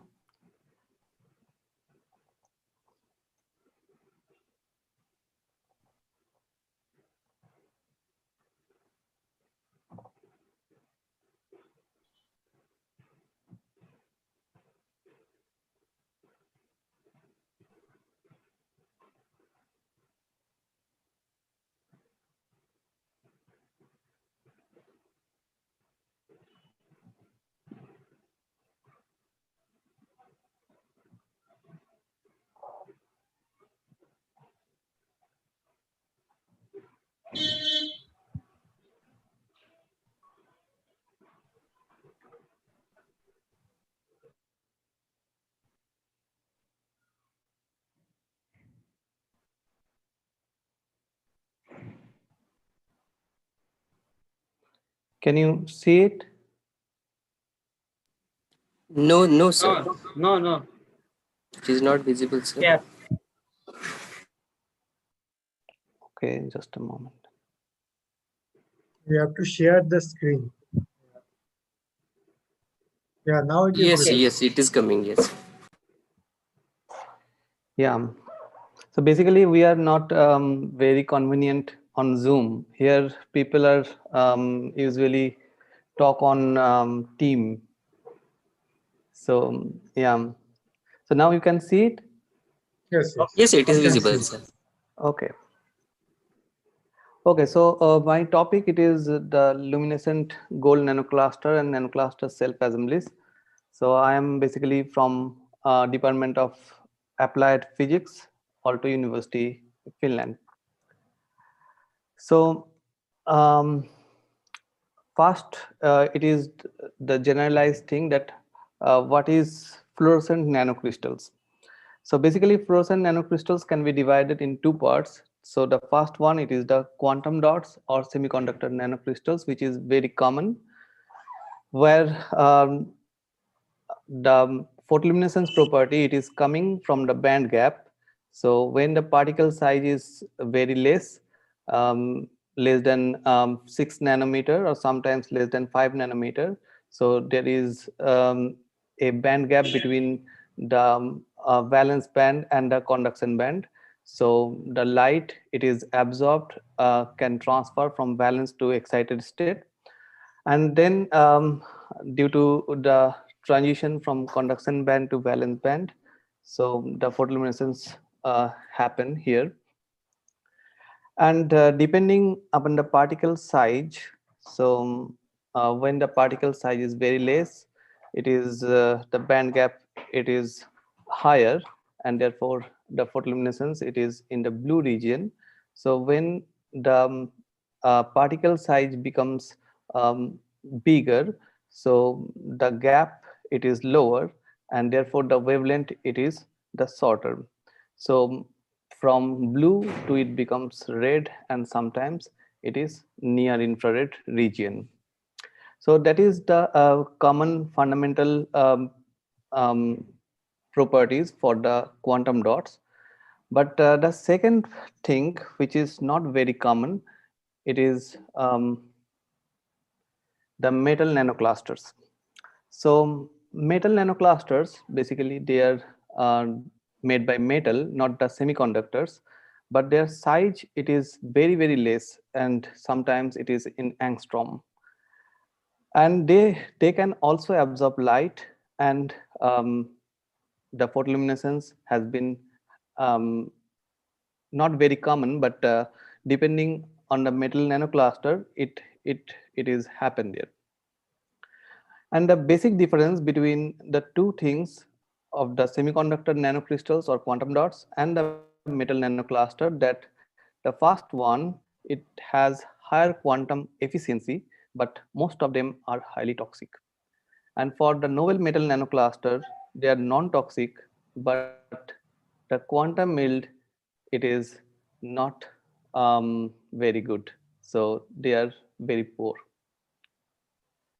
So here my research work, it is on metal nanocluster, that how we can improve its quantum efficiency, and then we can apply for as an alternative for the quantum dots. So as you know, this is a video where quantum dots, it can apply to the in vivo imaging for the cancer and tumor cells. So you can see the quantum dots injected inside the mice. So the tumor, you can properly see it, that how the moving mice and the light is coming from their body, from the part where the tumor has been generated. So basically we want to replace these quantum dots because they are toxic, so with this type of new nanoclusters. So why we choose gold?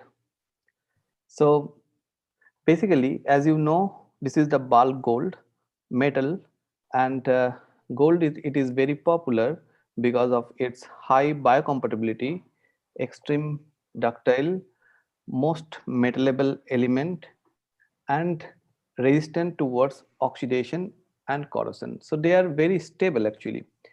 And the bulk metal, it behaves like completely different from its nano counterpart. So when this bulk gold, it becomes gold nanoparticle, the size is in between 5 to 100 nanometer, but there is no band gap because they are still behave as metallic. But the interesting property is about its surface Plasmon resonance. So due to surface Plasmon resonance, it is very attractive within last 2 decades. So this is very interesting properties about the gold nanoparticles. But now we are focusing about gold cluster, which is actually in between the gold atom and the gold nanoparticle. So it makes with some number of atoms, which is constant, and you can define their structures, which is not possible in the nanoparticle.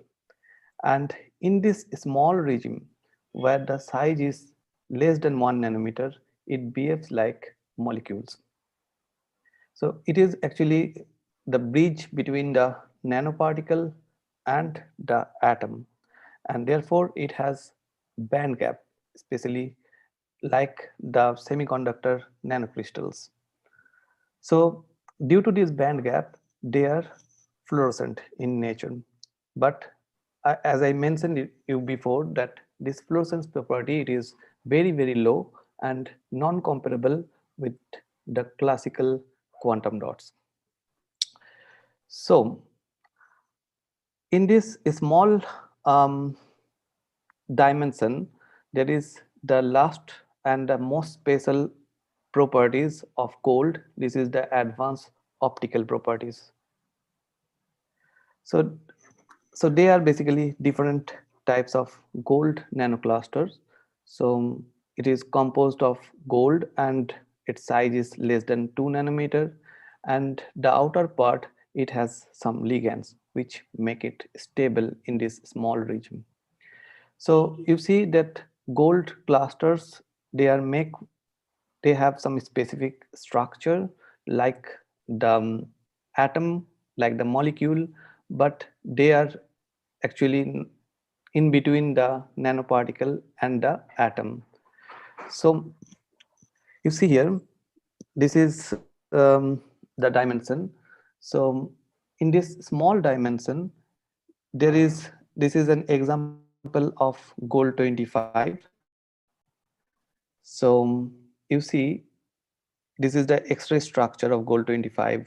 So it is made by a central atom, which is gold 13. So this gold 13, it is the gold 0, and this is the staple over the gold 0. So there is 4 staple like that, and this is the gold 1, which is linked with the thiol, and this thiol, it is coming from the ligand. So basically its structure is like that. There is a central core of gold 0, and then the outer part, which is the cell of gold 1, and this gold 1, it is linked with the ligand containing the thiol. So there is several different types of basic kernel structure, which is basically the center of gold core, and the surface protecting motifs, which is basically the staple part over the gold 0. So there is different structure of this kernel. So this is the gold 4, that is the gold 6, gold 7, gold 13, and this is the gold 13, 4 different types of gold 13. So depending upon their crystal structure, and there is different types of gold surface protecting motifs, which may be the bridging, monomer, dimer, trimer, tetramer, pentamer, and octameric ring.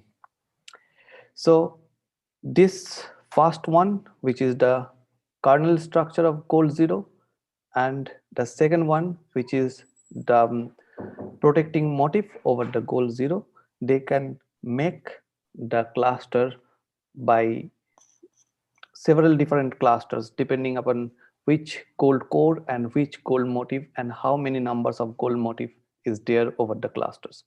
So one simple example you can see here. So this is the gold 7, and that is the octameric ring. So this octameric ring and this gold 7, it can directly form like that, or this octameric motif, it has some chair structure which is not very stable, or this type of structure or that type of structure with the same kernel, make it several different types of gold nanoclusters. So you can see here. So this is the gold chiral complexes, because you see this is very, very symmetric. So in cluster, most of the cluster, they are chiral. So in chiral cluster, they are very similar with the chiral complex. because here the gold and the ligand is also there. This is the atomically precise gold nanocluster. Their size is less than 2 nanometer.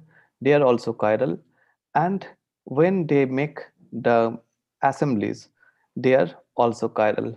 And this chirality, it is due to some different directional way to link these clusters.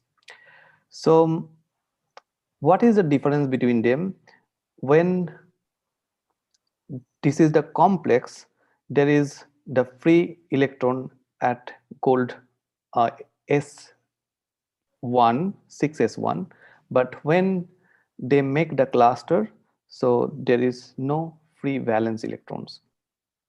So by determining the valence electron, you can easily prove that this is the complex or this is the clusters, because they are very small and therefore it behaves like the complex and somewhat it behaves like the particle. So different intrinsic and extrinsic chirality can be generated by the gold cluster. You can see there is the internal gold core, which is called gold kernel, the outer layer, that is the gold sulfur interface, and the third, which is the ligand, and this chirality, it is also coming from the ligand carbon atoms, which is also chiral. So we are considering that one because this is the inherent property from the gold 0, and that is coming from the gold to its outer layer, the sulfur and gold interface, and it also take a big role to make it chiral. And the last one, it is the property from the ligand, because if the ligand is chiral, when they are binding with the gold surface, they also become chiral, the product. So here one example, you see this is the gold 111, where there is two different this is the central atom and this is the bridge, which is the outer gold sulfur interface. So finally it make like that. So this gold sulfur interface here, it plays a big role for some inherent properties over the chirality in these clusters. So it depends on how it forms and how this bridge or this gold 1 over the gold 0 and the ultimate how it forms. So depending on their structure, they may be chiral or achiral. So now I am coming from its photoluminescence property. What is its origin? So it is completely different from the quantum dots. So in quantum dots, as I shown you before, that it is coming from their band gap. So here this is not like that. Here this is the ligand, and this ligand to metal charge transfer, it is responsible for their photoluminescence properties. So basically it is like that, that is ligand to its metal 1 cell to its metal 0 core. Therefore it is called ligand to metal 1 to metal 0 charge transfer. So it is sometimes called LMCT or ligand to metal charge transfer, simply LMCT mechanism. So therefore the aggregation induced emission, it is common here for the cluster, which is not for the quantum dots. It is generally the property for the organic molecules. In organic molecules, the ligand induced emission means when the ligand, it is fixed, it cannot rotate, so its emission, it is continuously increasing. So therefore it is called aggregation induced emission. So here the property is also like the same. So the ligand, when it is not um, when it is confined completely, when it is not moving in any way.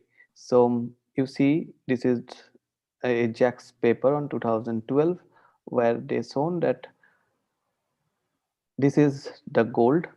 So when there is the ethanol which restricts the movement of the ligand due to the aggregation, so it is continuously increasing its quantum efficiency. So you see the same cluster where there is no emissions, it is continuously increasing with increasing the amount of the percentage of the ethanol. So here you see the quantum efficiency, it is continuously increasing and it gets very bright luminescence from the clusters. This is due to the restriction of the movement of the ligand. So it is the general way to synthesis of this type of cluster. So we have taken first the gold chloride as a salt and then the ligand, and then we heat it for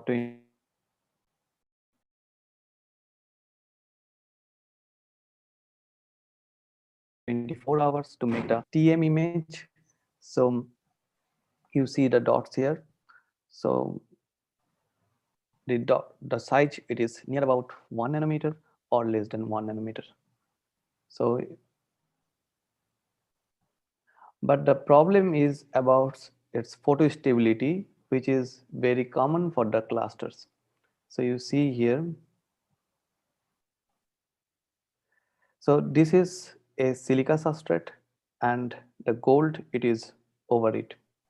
So when there is the visible light, so it becomes fluorescent. However, under the visible light or under the electron beam, it becomes particle. So the gold cluster, it is now become the gold nanoparticle. You see in this TM image that this 1.4 nanometer particles become 6.2 nanometer, and therefore it lost its quantum efficiency, it's lost its photoluminescence property completely, because now they are not the cluster, they become the nanoparticle. So what they did, they used some titanium dioxide coating over the SiO2 surface having the clusters, and then they irradiated the light. So now what happened, this emissions, it is now going from this LUMO of the cluster to the conduction band of the titanium dioxide. So therefore when they irradiate it for long time, even under the electron beam, the size becomes constant, they are not changing. However, as it is not coming back to its ground state, they becomes non-luminescent. So people try to make the self-assembly just to improve its quantum efficiency. There is a paper on ACS applied metal interface this year, so where they use photon-induced reversible self-assembly. By using UV light, they just use this trans to cis. This is a conversion and this is a reversible conversion. So under UV light, it becomes trans to cis, and then in the cis, there is a good interactions due to dipole-dipole attraction, and they form a self-assembly, and therefore it improves its quantum efficiency. As you can see it here, this is the free clusters. So when they trigger the UV light, it becomes aggregated. When they continuous this light, so it is more aggregated, and then again in the visible light, it coming back to its previous state. So this is its zoom image. So you can see the dots here, they are written their size, no problem, and here it is also written their size. So it is a reversible phenomena where the dipole-dipole attraction they have introduced to make it aggregated. So this self-assemble, by this self-assemble, they improve its quantum efficiency, but it is also not very good. It is not sufficient for some applications point of view. So people also try to self-assembly of the gold nanoclusters and make nano ribbon from the free clusters. So you can see this is the free clusters, and after aggregation, so they form self-aggregated ribbon where the dots it is retained there. So this is the edex pattern. So you can see in the edex pattern also the sulfur it is coming from its ligand, and gold both are retained there. So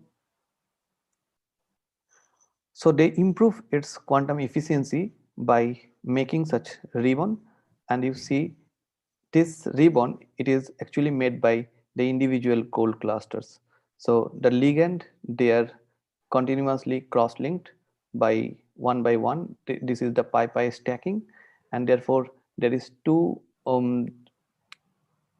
different distance. One it is the gold uh, orophilic interactions, and second it is the ligand pi stacking.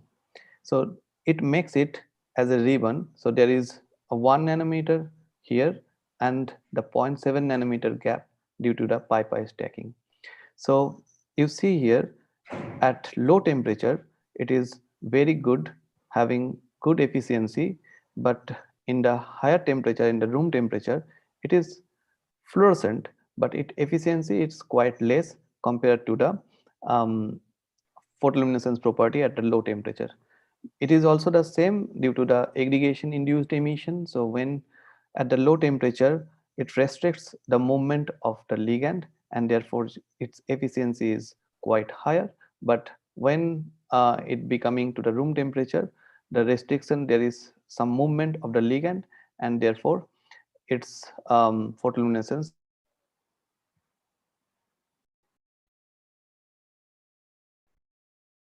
become lower. But still it is self-aggregated fibers. So what we did, so that is the work we have published last year in advanced optical materials.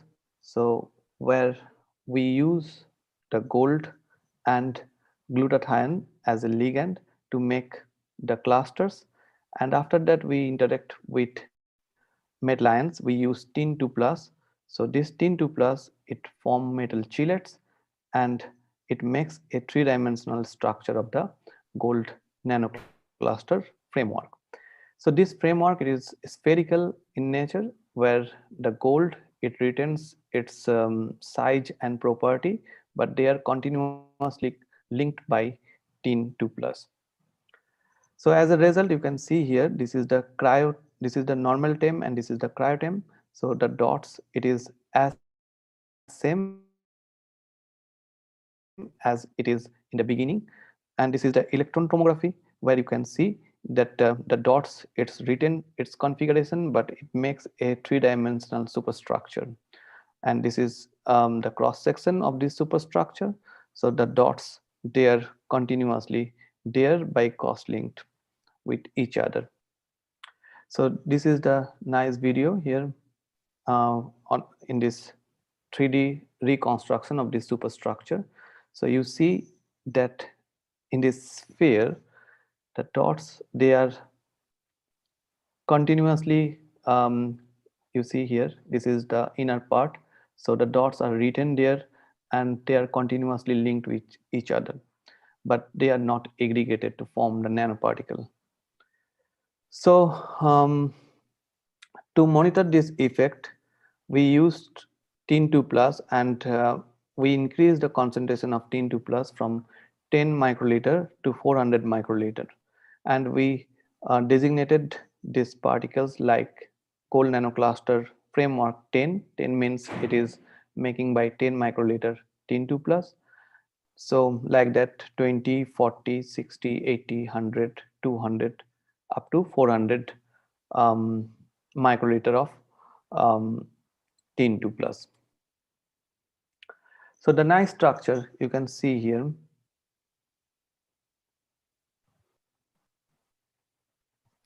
So this is the initial dots. So when we use the 10 microliter of tin, so you see the aggregation happens here, but they didn't form any superstructure. So when we go to 20, it makes the superstructure, but they are very small in size. And 40, 80, the base structure it forms on 80. So you see the dots having the superstructure over it. And with increasing the concentration, so this superstructure, they are continuously cross-linked. You see here in the gold nanocluster framework 100. So this superstructure, they are now cross-linked.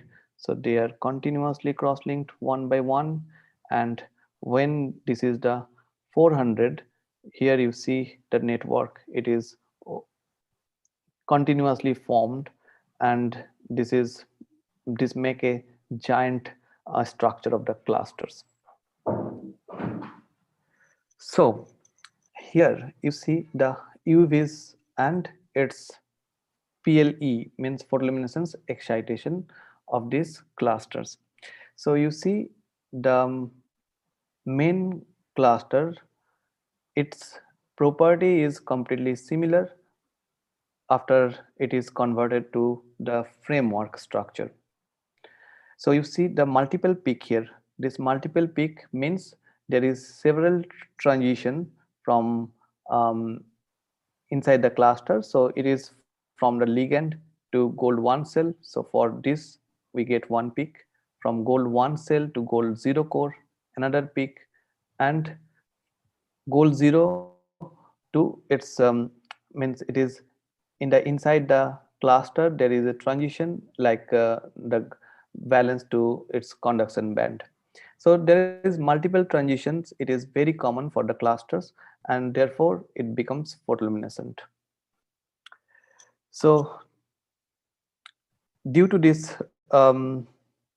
interlinked, the movement of the ligand, it is completely restricted, and therefore you see the photoluminescence property, it is quite higher, and it becomes 3.5%, which was the highest on the gold nanoclusters, becomes 25% after 300 microliter addition of tin 2 plus. So you see this is the photoluminescence property. So this is the 7-time increment.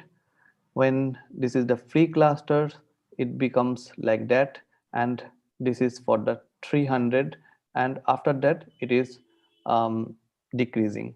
So 300, it has the highest photoluminescence, and it is around 25%. And you see here it is under the daylight and under the UV light. So its intensity, it is continuously increasing. And surprisingly, when there is the little amount of tin ion, they are precipitated out. But in this region, they are highly stable. So this is the STM image of this cluster and its index pattern. So you see the gold and tin and sulfur. This sulfur, it is coming from its ligand, and tin, it is the crosslinker. So this is the overlay of gold and tin. So tin, it is everywhere in the surface, in the interior, and in the outer side of this cluster to make it stable. So we use the XPS to know that what happened in these clusters, how it forms. So the gold cluster, it has the negative surface charge due to the carboxylic acid group over it, and when tin is added, this tin 2 plus, it is in between these two carboxylic acid group to interact them by positive negative interactions, make it a 3-dimensional structure. So you see that this is for the cluster, this is for the 10 microliter addition of the tin, this is the 100 microliter addition of tin, and this is the highest 400 microliter addition of tin. So when we compare the C double bond O to C double bond OO, and also the C double bond O to C single bond O ratio, you notice that for the clusters it is very higher, but it is decreasing when there is the tin 2 plus. That means this double bond O, it is written in this cluster, but when it makes the framework, so it is here the tin, so this double bond O, it is interacted with the tin 2 plus, and therefore it written the C single bond O character more than the C double bond O character. So we tried almost all different metal ions. So you see for the CS plus, Mn2 plus, cadmium 2 plus, aluminum 3 plus, so varying the valency of the metal ions, and also the iron 3 plus. So you see that in iron 3 plus it is vanished because of the quenching, but in all other divalent like manganese 2 plus, cadmium 2 plus, it is little bit increasing, but not like the tin 2 plus, because they didn't make any superstructure, they are just only the aggregated. And this increment, the little increment, it is due to the aggregation, but this high agreement, it is due to the formation of this three-dimensional superstructure. So now that is the origin of this photoluminescence property. So as I discussed you before, this cluster, it is made by the gold core. So this is the gold 13 core, and the outer surface, it is the gold 1 with the ligand. So basically when it absorbs the light, so the HOMO and the gold core, so the light is, it is absorbed by the HOMO and to the LUMO of the gold core. So when it is relaxing, there is two different types. One, it is from the cell, gold cell T1 to the HOMO back, so it is the high quantum efficiency, and the low when it is coming from T1 to T2 and then T2 to the HOMO. So when the ligand, it is restricted here by the tin 2 plus, so there is no movement, and therefore this is a direct transfer from T1 to its HOMO, and therefore the luminescence property, it is very strong rather than the common T2 to its HOMO state, which is common for the clusters, gold clusters.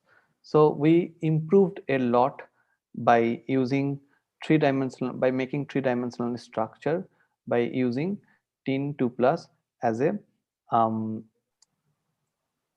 metal ion to make the three-dimensional structure like the framework structure of the gold nanoclusters. So as our purpose is to replace the quantum dots, we tested it for its cytotoxicity. So we use NiH3 T3 cell lines. So you see that the cluster, it is completely non-toxic even up to the 100 micromolar concentration of gold nanoclusters. So this is basically for the gold nanocluster, and this is basically for the framework. So both are completely non-toxic, but in some point the framework, it is more biocompatible than the simple gold nanocluster itself. So we tested it on the imaging. So this is the NiH3 cell lines. So when we treated the cells by this cluster, you can see they are brilliantly bright yellow emissions. So they are inside the cell. So and so it is very useful, and it can replace the existing quantum dots. So and it is non-toxic. So we also tested this particle as a photocatalysis. So you see this is the methylene blue degradation reaction by using gold nanocluster and gold nanocluster frameworks by two different light. One, it is the UV light and the blue LED light. So this is the UV light. Its emission, it is excitation, it is 350 nanometer. So you see that this is for the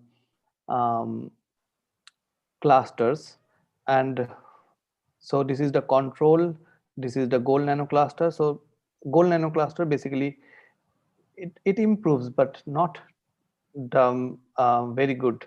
So it takes around 3 days to degrade the methylene blue, but the framework where tin and gold both are there. So you see the depending upon the framework, when the networking it is the highest in gold nanocluster framework 300. So it becomes only 4 minutes to degrade the whole die. So therefore the network it works as a very good photocatalyst, and you see the all are working, but the highest it is on gold nanocluster framework 300. So it is in the dark, so you see there is no basic change. So they are like the same. That means it affects only in the light but not in the nanoparticle or the clusters. So the gold surface it is not working as a catalyst, or it works very little, but the light it is working here. So it is the absence of catalyst under the light. So and with tin 2 plus, just to test that tin 2 plus itself has some effect on the catalytic property, but it is not too much. So with increasing the tin 2 plus concentration, you see that it is basically not too high. So this is for the blue LED light, and it is the normal light. And interestingly, for the normal light also, the gold nanocluster framework 300 it acts as a very good catalyst. So only 32 minutes it is taken to degrade the complete die.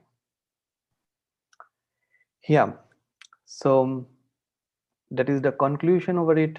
So we have described a three-dimensional superstructure of gold nanocluster framework with a very good optical and catalytic properties.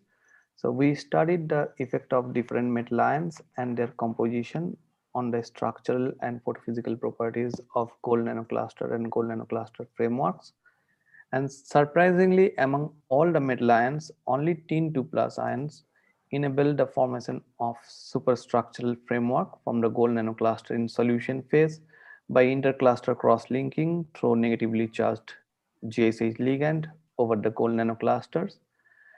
And this study leads the way towards waterborne medical imaging agent of low toxicity with strong emission, while their high photocatalytic activity is an added advantage. Yeah, that's all. Thanks for your attention and giving me the opportunity for the presentation.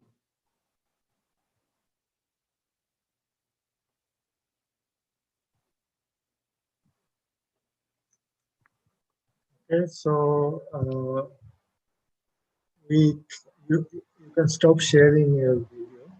So we thank Dr. Saurabh Chandra for a very engrossing talk and on a very exciting topic. So the session is now open to questions. Thank you.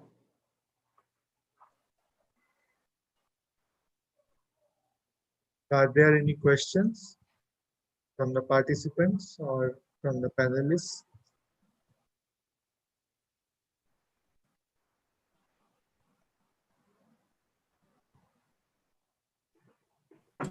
For the participants, if you have any questions or you have any query related to the topic, please post your question in the question answer section or in the chat box, or you can raise hand so that we can take your question and forward it to our eminent speaker.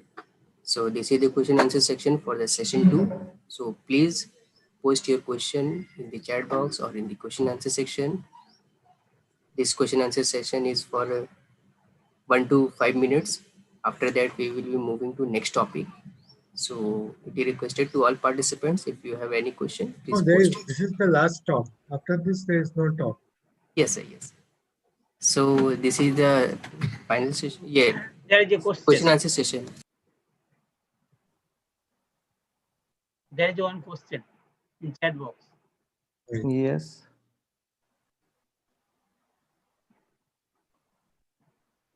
What is the difference between nano aggregates and nano cluster? Yeah, it is completely different. Nano aggregates means it is the aggregation, and cluster it has some structure, means known structure. Like suppose if we are considering gold 25, that means it makes by the 25 atom of the gold. And suppose we are taking gold 6, now I am making gold 6, that means it is making by the 6 number atom of gold. So it has a particular structure, it has particular properties, so it is just behaving like molecule. So it is not just a nanoparticle, because when you considering a nanoparticle, that means you don't know about its number of atoms. So basically when you are saying the gold nanoparticle, that means that you don't know about how many number of atoms of gold make it as a particle. But they are for cluster means it has particular shape, it has particular number of atoms, and it is completely known. Yeah. And regarding its photocatalyst efficiency, yeah, it is very good, because as I have shown you that without catalyst, which takes around 5 days, it takes only 3 minutes to complete a reaction. Yeah.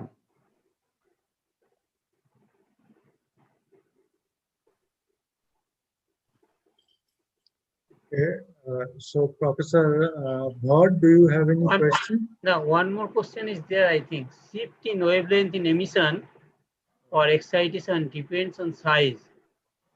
No, I think it is the previous question. Oh, acha, sorry. Yes. Yeah. Acha. That is okay.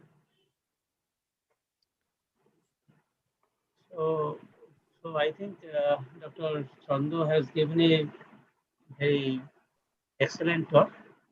How we can go from toxic to non-toxic. That is more important, because yes. And the second thing, actually, we are focusing now that how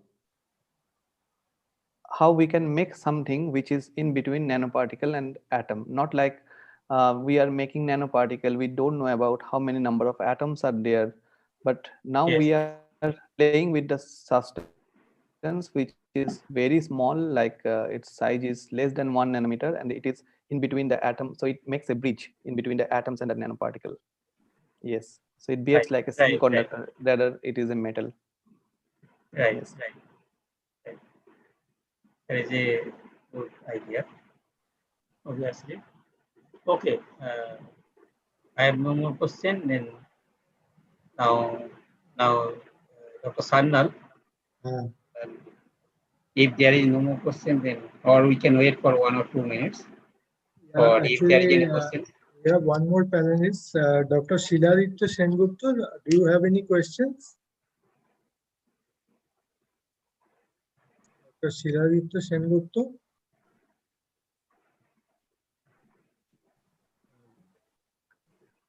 Not there. Yes, sir. We welcome to Dr. Shiladitya Sengupta. Please, if you have any questions, Shiladitya Sengupta, sir, then please you can unmute your mic, and we want to interact with you. We are not able to hear you.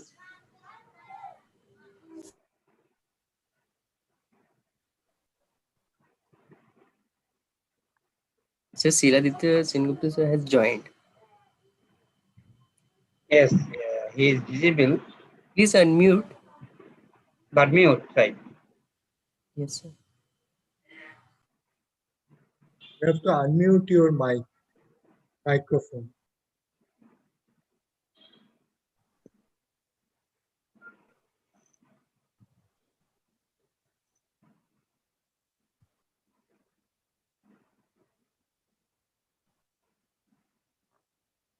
There is some technical problem.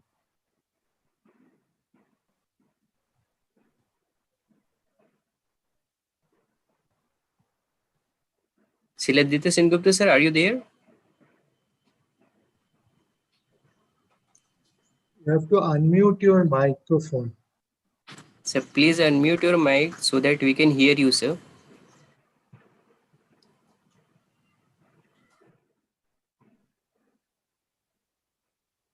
For participants, if you have any questions and if you have any query, please you can post it in the chat box or in the question answer section.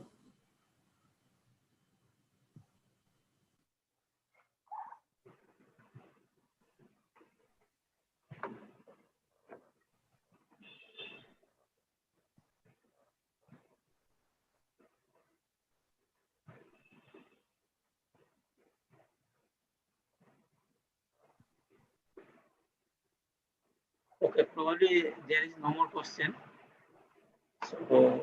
So Doctor, we must thank to Dr. Chandu for giving such a nice lecture on nanoclusters of gold. Particularly, gold is very important element to all of us, and he has nicely presented that how that nanocluster can be converted from, say, it can be utilized for getting some non-production material, particularly for the use in the case of medical science.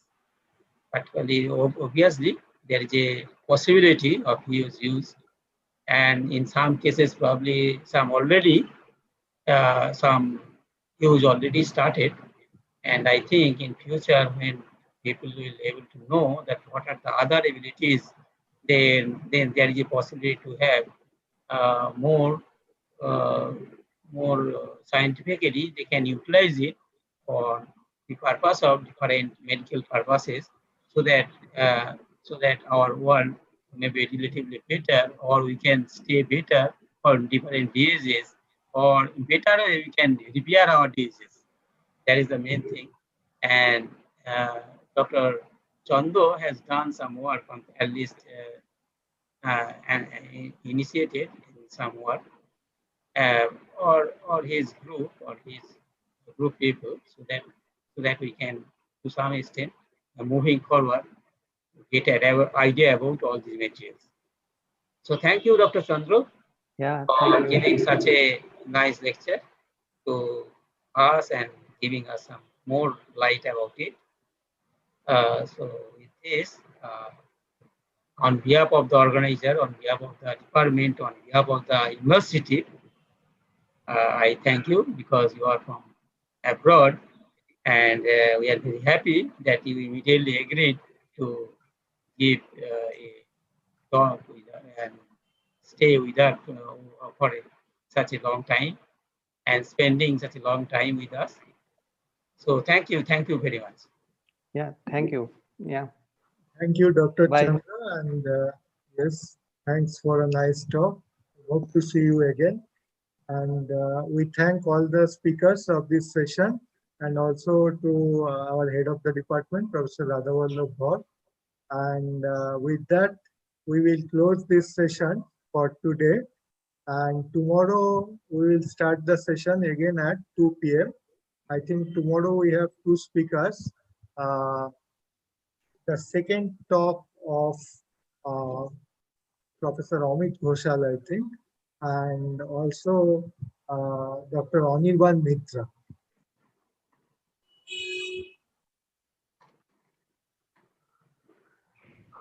Yeah. In the first half, actually, Anirban Mitra. In the first half, Anirban Mitra is there. No, first talk is Amit Ghoshal. Amit Ghoshal, okay. Yeah. There is may have some change in the last week. Okay. Thank you. Then there is some announcement from the regarding feedback or like that. Probably all participants are requested to fill up their feedback link, so that a link will come, and probably the chat box it is already available. So please fill up that for feedback and then complete the session.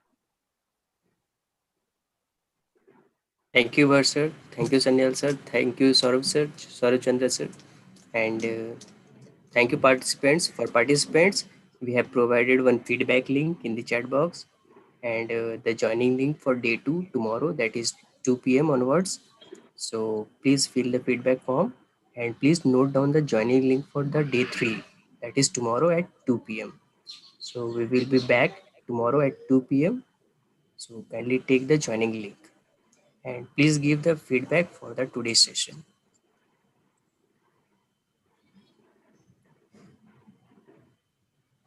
We are end of the session for today.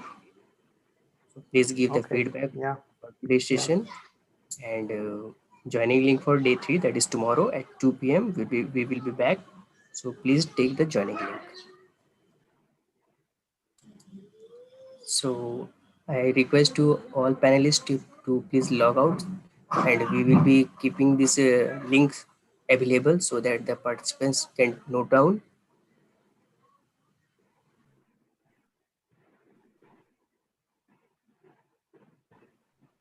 Sanel sir, we should wait for 1 minute so that the participants can take note of the links.